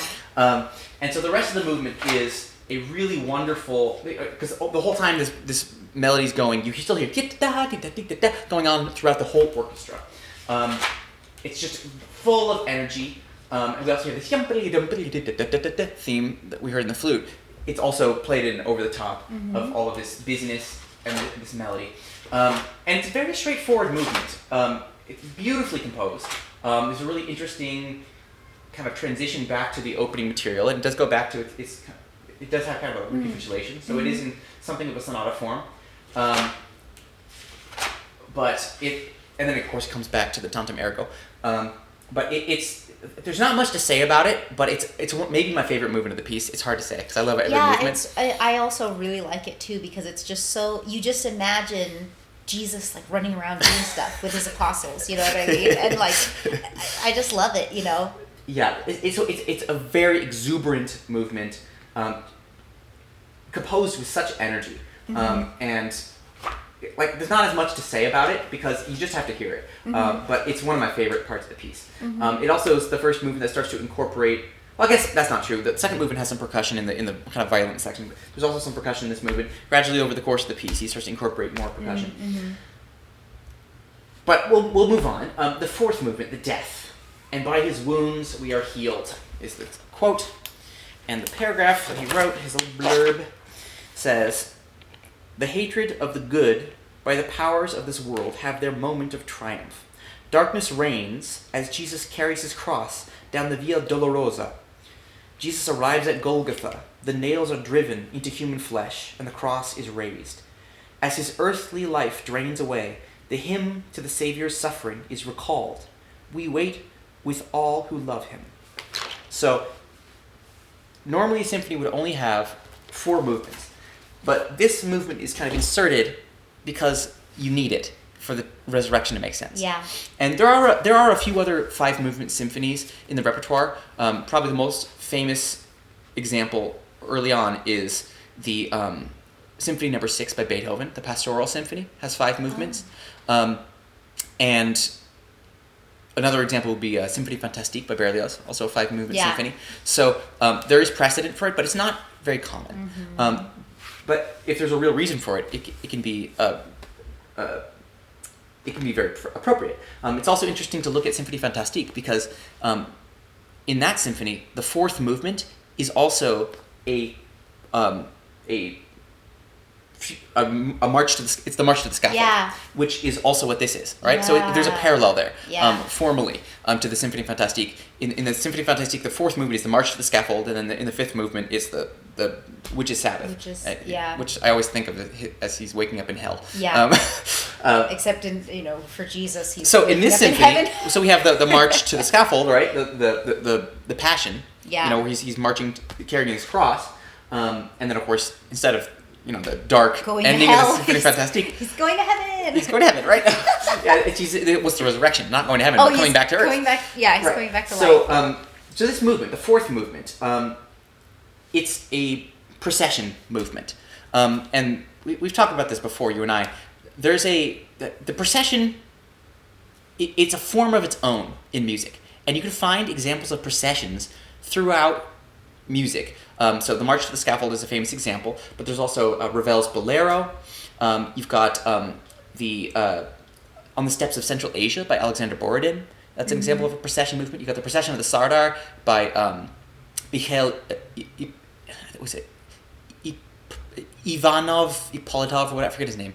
Ippolitov Ivanov or something, I forget his last name. But there's a composer, Russian composer, who wrote the Procession of the Sardar. That's another example from his Caucasian sketches.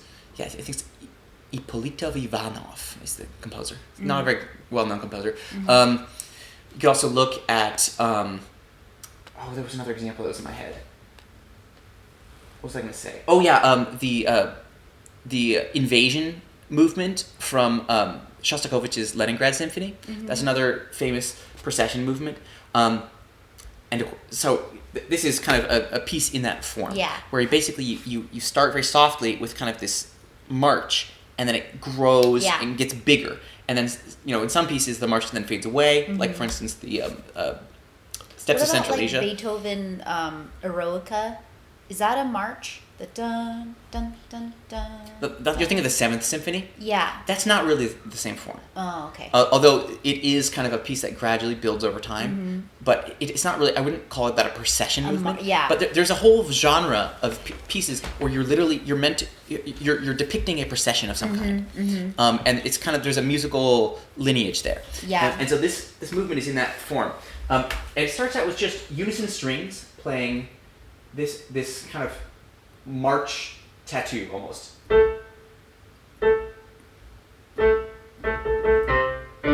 It's all pizzicato. Pizzicato.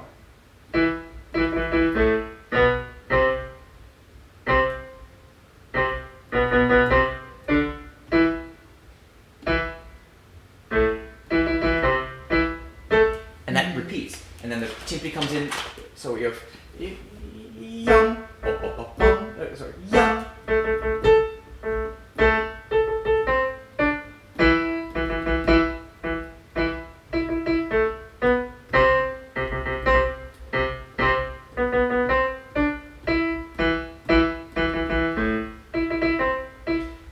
top of that, we have a beautiful oboe solo. Yeah.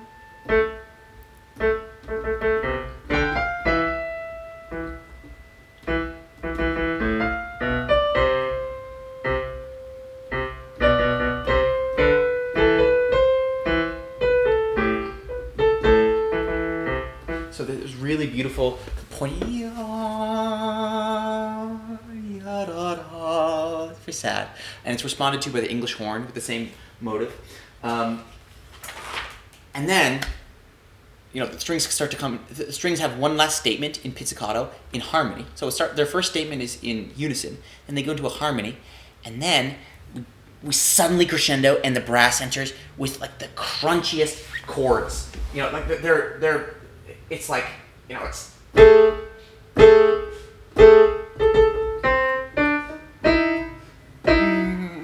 It's this crunching brass, intentionally strident. These are the whips of the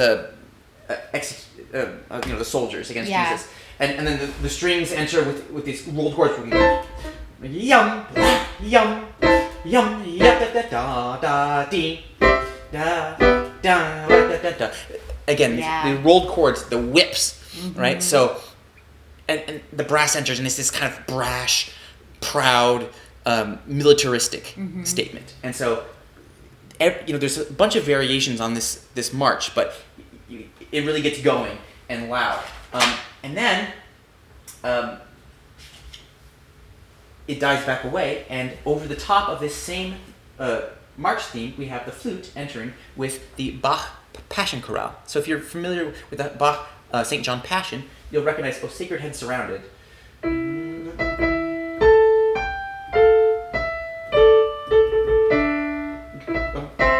Sorry, I misplayed it. One more time.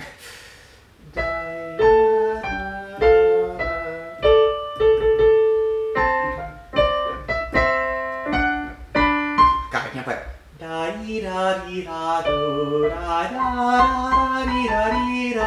Yeah, that one. Yeah. Oh, sacred head surrounded.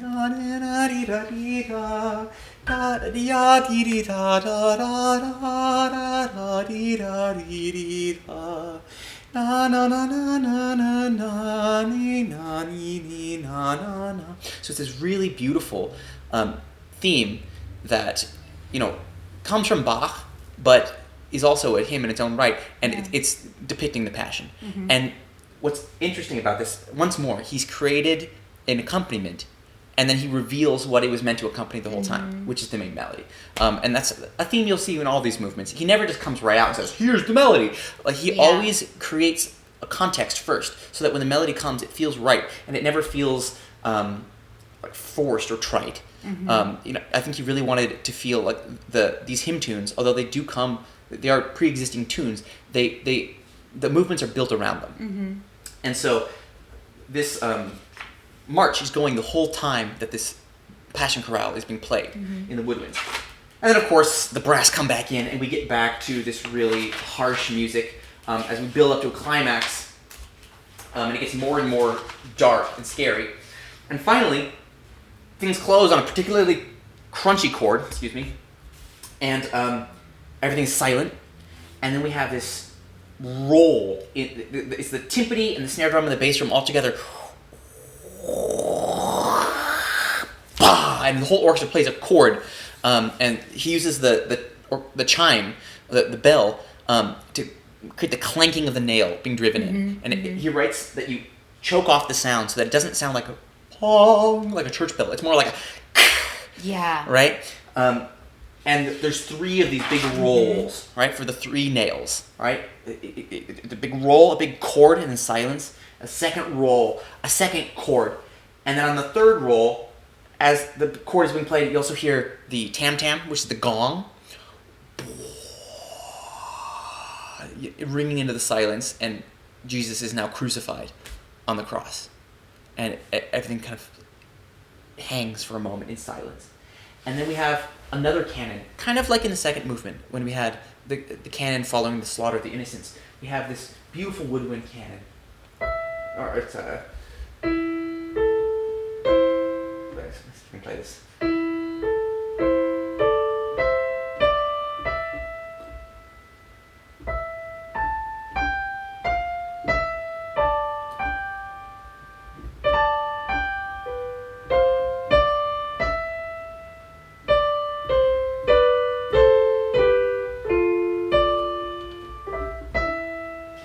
is just this close harmony. It's just we take a moment to live with Jesus on the cross, and that the Williams just play this. And you notice they enter one after another in canon, and then they come in on the same note, right? So the flute, the oboe enters after, but they hang together in unison on this one single E natural.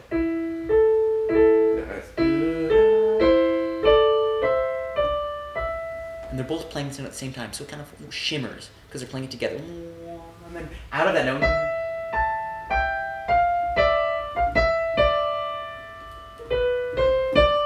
and then once more, they're all in the unison. So it's like it kind of comes out of this note and comes back to it.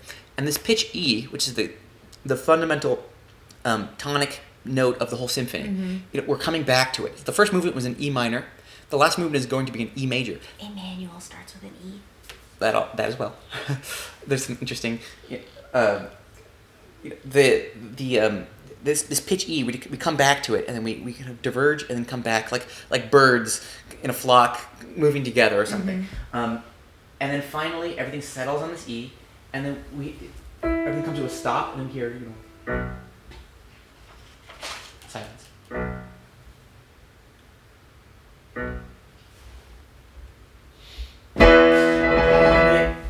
And we go attacca, without break, into the fifth movement. So there's these 3 low notes in the orchestra meant to depict the 3 days in the tomb. And then finally, the orchestra enters E major. And this is the fifth movement, the resurrection. So the quote is, "I am the resurrection and the life." And the blurb, "Jesus is raised from the dead on the third..." Oh, you know what? I did read the fourth movement. Sorry. I thought I forgot to read the fourth movement. Sorry.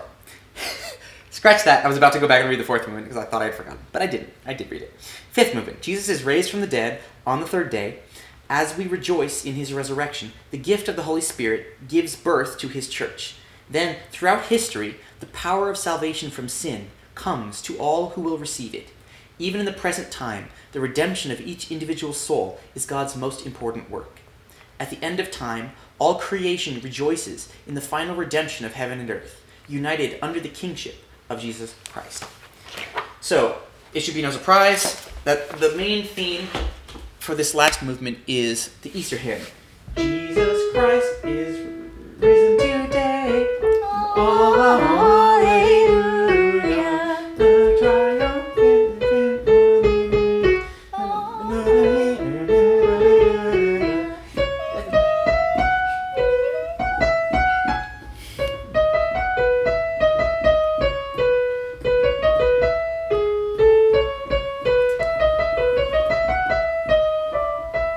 So that's the Easter hymn. So it's the perfect ending.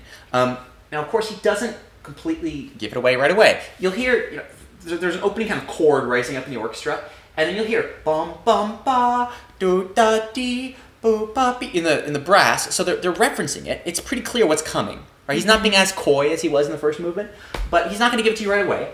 And we build up to a big opening climax, and there's a really great moment where the trumpets kind of play, and they have the kind of little,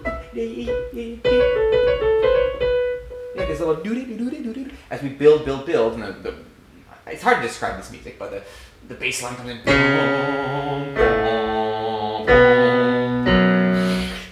all right, big crescendo, and then we go to the strings.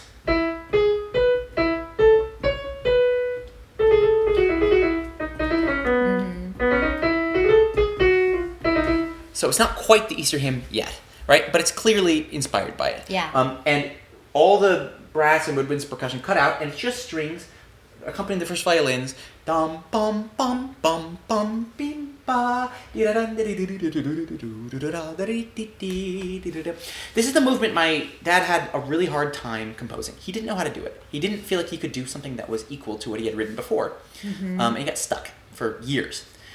And what eventually cracked it for him is the final movement of Mozart's Final Symphony, the Jupiter Symphony, which is a very contrapuntal, energetic movement in C major that if you're from the da da da da, get da da da, it's a great piece. But he kind of took that movement as his inspiration for this final movement, and so he's decided to write a very contrapuntal major key movement based around a motive. Right, that's very closely tied to the Easter theme, and so we have some really delightful, string contrapoint with woodwinds coming over the top, very much like the first movement, and we eventually get,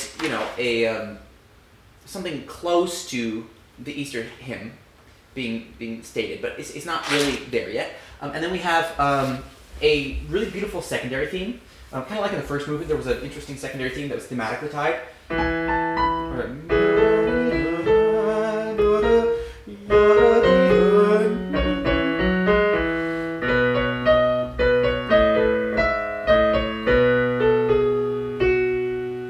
So, kind of a beautiful secondary theme. And then he builds back up to the trumpet, and we finally get the Easter hymn clearly stated.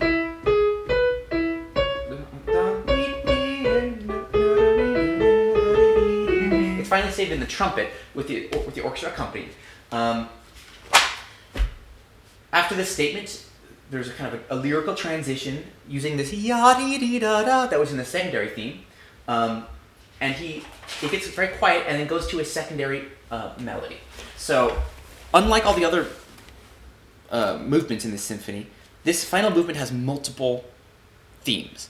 So, all the other ones are built around a single theme, but this movement has a second hymn, which is Veni Creator Spiritus, which is Come, Holy Ghost, Creator, come from thy bright heavenly throne, come take possession of our souls and make them all thine own. So the idea here is kind of making explicit the influence of the Holy Spirit throughout the whole salvation story. And so this is a theme and a hymn about the Holy Spirit. Come, Holy Spirit. And what's interesting about this theme is that it's a chant melody. It's from plain chant. And if you know anything about chant, like Gregorian chant, it doesn't fit into a normal musical meter. So like the Easter hymn is great, like 4/4. Dun, dun, ding, ding, dun, dee, dee, dun, dun, dee, da, dee, da, da, da. 1, 2, 3, 4. Yeah, it's in 4, right? But Veni Creator Spiritus.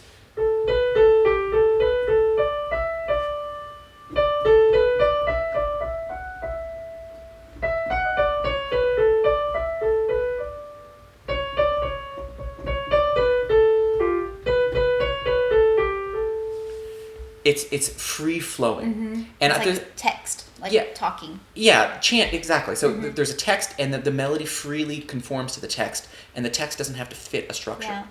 And I think there's something in that is especially able to evoke the Holy Spirit, which is kind of an amorphous idea, something that's free and flowing.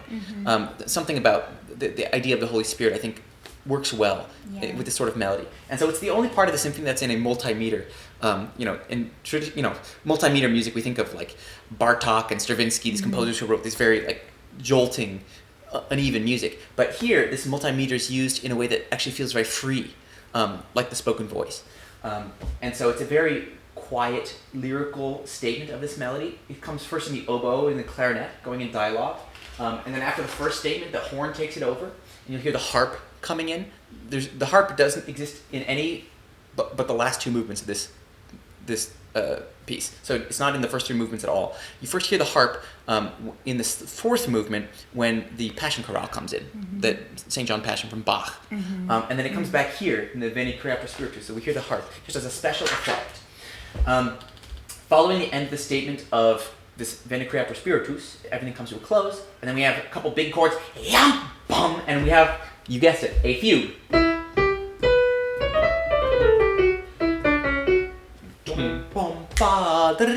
Starting in the violins, and then violas, then seconds, then cellos. Bum, bum, ba, so it's the Easter hymn as the motive, but now in minor. So we're back in E minor now. But again, we're developing the idea of the Easter hymn as a motive. And much like in the first movement, he uses a fugue as his development, right? So he's had his exposition where he stated his primary melodies, and now he's going to use fugue as his vehicle to develop the melodies. All right, so this goes on for a while. Following the strings, woodwinds start to enter, so it's a very similar pattern to what we've had before in his previous fugues. And it builds up, and finally we get to something of a climax. And actually, the transition following this fugue is actually very lyrical, and kind of starts and stops a couple times. It's just kind of this nice little.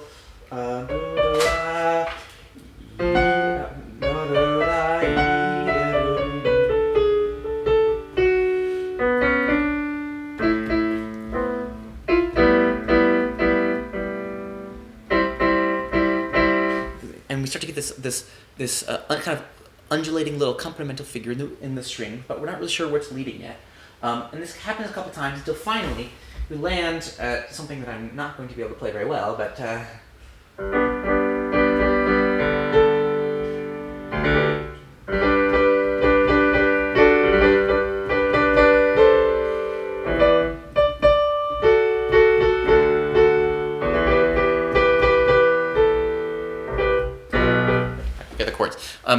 So we finally get to a new melody. And this is where the form of the piece goes a little bit off the rails. Because traditionally, you wouldn't introduce a new theme at this point in a symphonic movement. We've had an exposition with 2 themes, which is traditional. There's maybe a secondary-ish theme in there, but it's not a real theme. There's 2 main themes in the exposition of this movement. What's typical? What's usual? Yeah, so usually you'd have like 1 to 2 themes in an exposition, and then you'd have a development, and then you'd recapitulate to those 2 themes. Yeah. But here, following the development, he actually introduces a new theme. So over this kind of sighing accompaniment in the strings, the solo clarinet enters.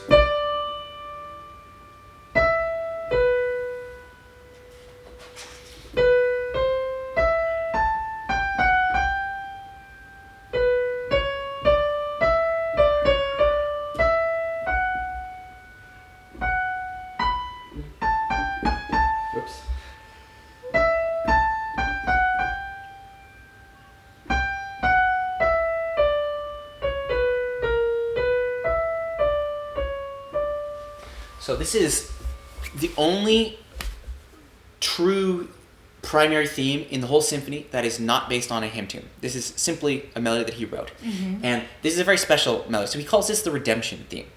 And it depicts this theme of personal redemption, that Jesus didn't just come as this like nice thing that we can all look at. Jesus came for us. And what's important about this theme is the first 3 notes. D, E, B. B. I accidentally played A. D, E, B. Right? DeBruyn. So this is. I mean, you could say this theme represents the composer himself, which I think is appropriate for a piece that is so. First of all, it's such a big piece. I mean, this is his magnum opus. There's no piece that he's written that's bigger or more important than this, and it's on such an important theme that's so central to his life and his own spirituality. And so to put a theme representing his own redemption and salvation in the final movement, I think is the piece that was needed to take this very, biblical thing and bring it back to a human level. And so this theme, it's so beautiful, and but it's not just, you could say like this is his theme, but also it's something that we can all connect with. Mm-hmm. It's a theme of personal redemption, and originally he was going to put it in the clarinet low down, and actually in talking with him, I suggested that he try it an octave up, and I was thinking of there's a really beautiful movement in the Rustic Wedding Symphony of Karl Goldmark called Im Garten, the garden movement, where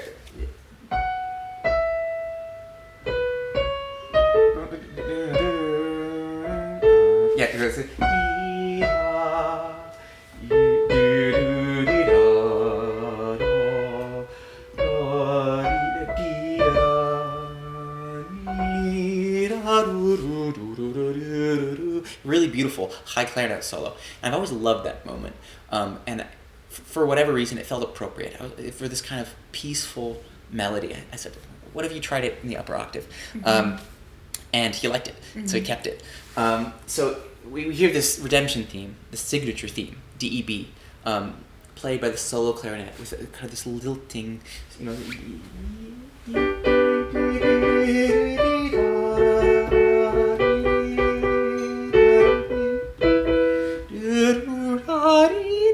It's really, really beautiful. Following the first statement of this, we have a swelling, and then the strings take it over. So we have, you know, the violins and cellos, you know.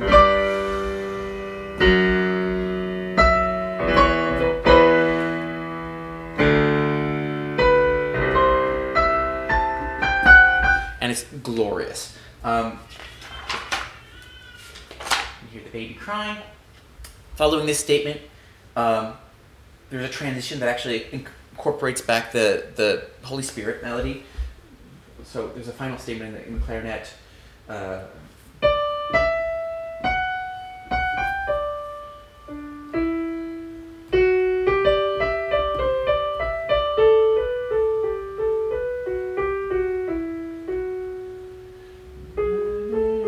With this little motive from the Veni Creator Spiritus. And now we have kind of a second development.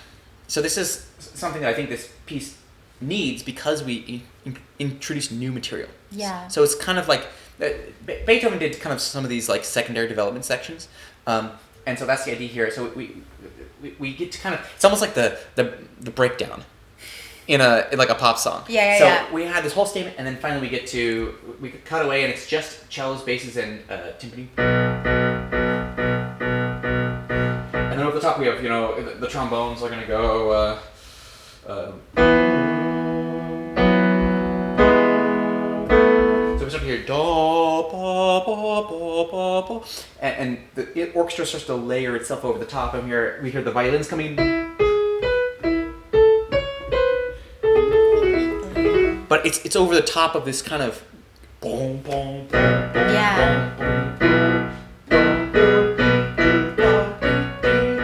The rest of the orchestra is kind of interjecting with these little motives and themes. So it's very like things are coming in from different directions, and we don't really know where we're going, but something is going to happen soon.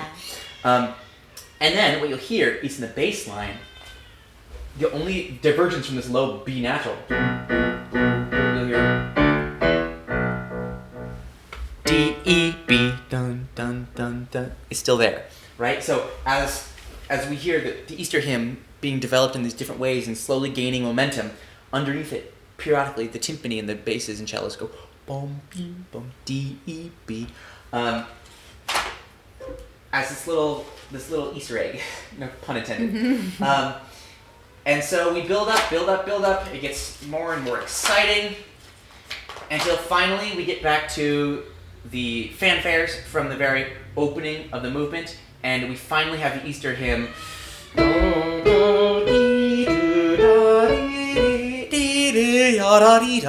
In full brass, as we've been waiting for it the whole time. The whole symphony is built up to this moment. I can hear the baby crying. She's freaking We're almost out. done. We're almost there. We're almost there, baby. So, big climax. Glorious, exactly the way you want it. And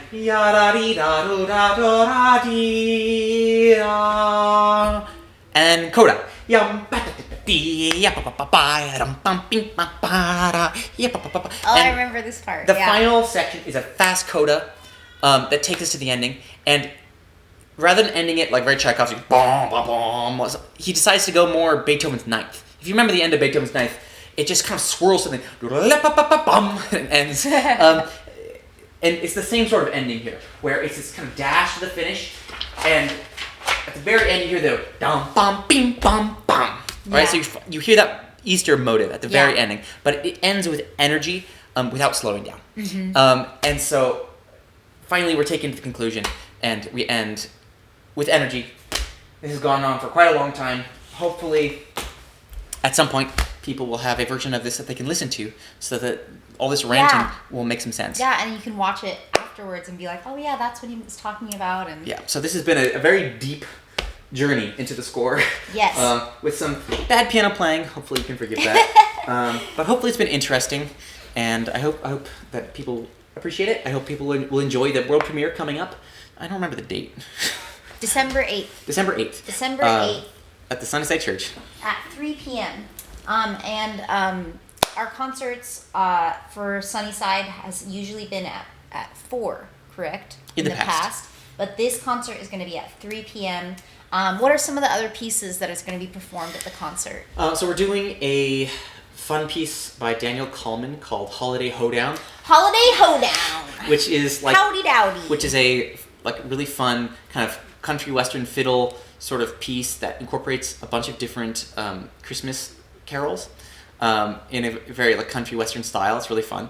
And, excuse me, then we're doing the Nutcracker Suite, because everyone does the Nutcracker. Yep. And so that's the first half. We'll also have a little sing-along, Christmas sing-along. Yep. And then the second half will be this piece. Mm-hmm. Excuse me, burping. So, yeah, it's going to be a really amazing concert. Obviously, I've been waiting a long time to do this piece. I'm really, really excited to do this piece. It's going to be a lot of fun. Bring your family, bring your kids. The sing-along, of course, is really fun. If they can't make it through the Emmanuel Symphony, hey, that's okay. Just, take them outside and, that's fine too. But this will be a really fun concert. It'll be a fun way to celebrate the holidays. Yeah. And there will be a pre-concert talk yes. at 2 p.m., about 30 minutes, so obviously I won't be able to go into as much detail. Everybody loves Jonathan's pre-concert talks, and so what we wanted to do with this podcast is to take Jonathan's pre-concert talk, and he only gets 30 minutes to talk about usually 3 or 4 pieces, so this is a chance for him to talk about one piece for a longer period of time, because he always has more to say. And in this episode we talked about his father, Randall DeBruyn, and his life. And, with this piece, since Randall is a living composer and he's a man that lives in today's time, you could see him after the concert and tell him what you think about the symphony. It's a little bit easier to match the person with the music.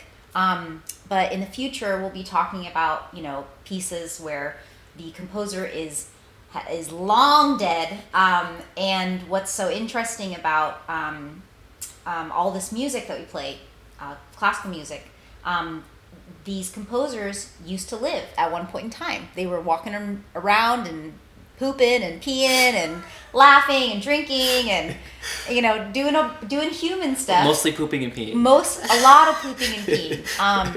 And what's so fascinating is Jonathan's knowledge of each of these composers and the way he talks about them, and really brings us to that time period where they were alive and they were a human being and they had lives just like us, and that's always so interesting to hear. So hopefully we'll have some more episodes in the future. Yeah, we'll be talking not only about what we're doing at the Sunnyside Symphony, which I know you're also involved with on the board of the Sunnyside Symphony, but also I also conduct the Salem Philharmonia, yes. and so we'll also be doing some episodes based on the repertoire we're doing there. Yes. So basically, whatever it is that I'm working on, we're going to talk about. I don't know if we'll always get episodes out before the concert, but I really want to. We're hoping to maybe do once a month and really dive deep on some of these pieces. And this will be like our first episode, and it'll stay, the bloopers and all, But we're hoping to do this more often. Well, this has been a monster episode, so hopefully if you made it all the way through, congratulations. Thank you for listening. I'll just close us out. We do want to hear from you if you have any questions about the Emmanuel Symphony, about Randall DeBruyn's life, about Jonathan or I. Please write something in the comments. In the future, we'll be announcing what our upcoming episodes will be, and so we'd like to give you guys an opportunity as well to send questions about our upcoming episodes and what the pieces that we're going to be talking about, and we'll you can send those questions either in the comments on YouTube, or you can send us an email. So we want to hear from you. And general questions are fine too. Yeah. Any music question you could ask about what we talked about previously, or just about what it's like being a conductor. So we can talk about any of that sort of thing. And the next episode will be Tchaikovsky Nutcracker. Yeah, we're gonna do a Nutcracker. We're gonna do the Nutcracker, so that'll be next. Which will be fun. Yeah. Yeah. Okay, well, please like this video and subscribe please to the channel. to our channel. And again, this was Jonacast with your host, Saori DeBruyn, and the star of the show, Jonathan DeBruyn. Thanks so much for listening, guys. Bye. Yay! We did it! Oh my god! Do you want to go to Elmer's? Oh my god. I'm starving. Okay, all right.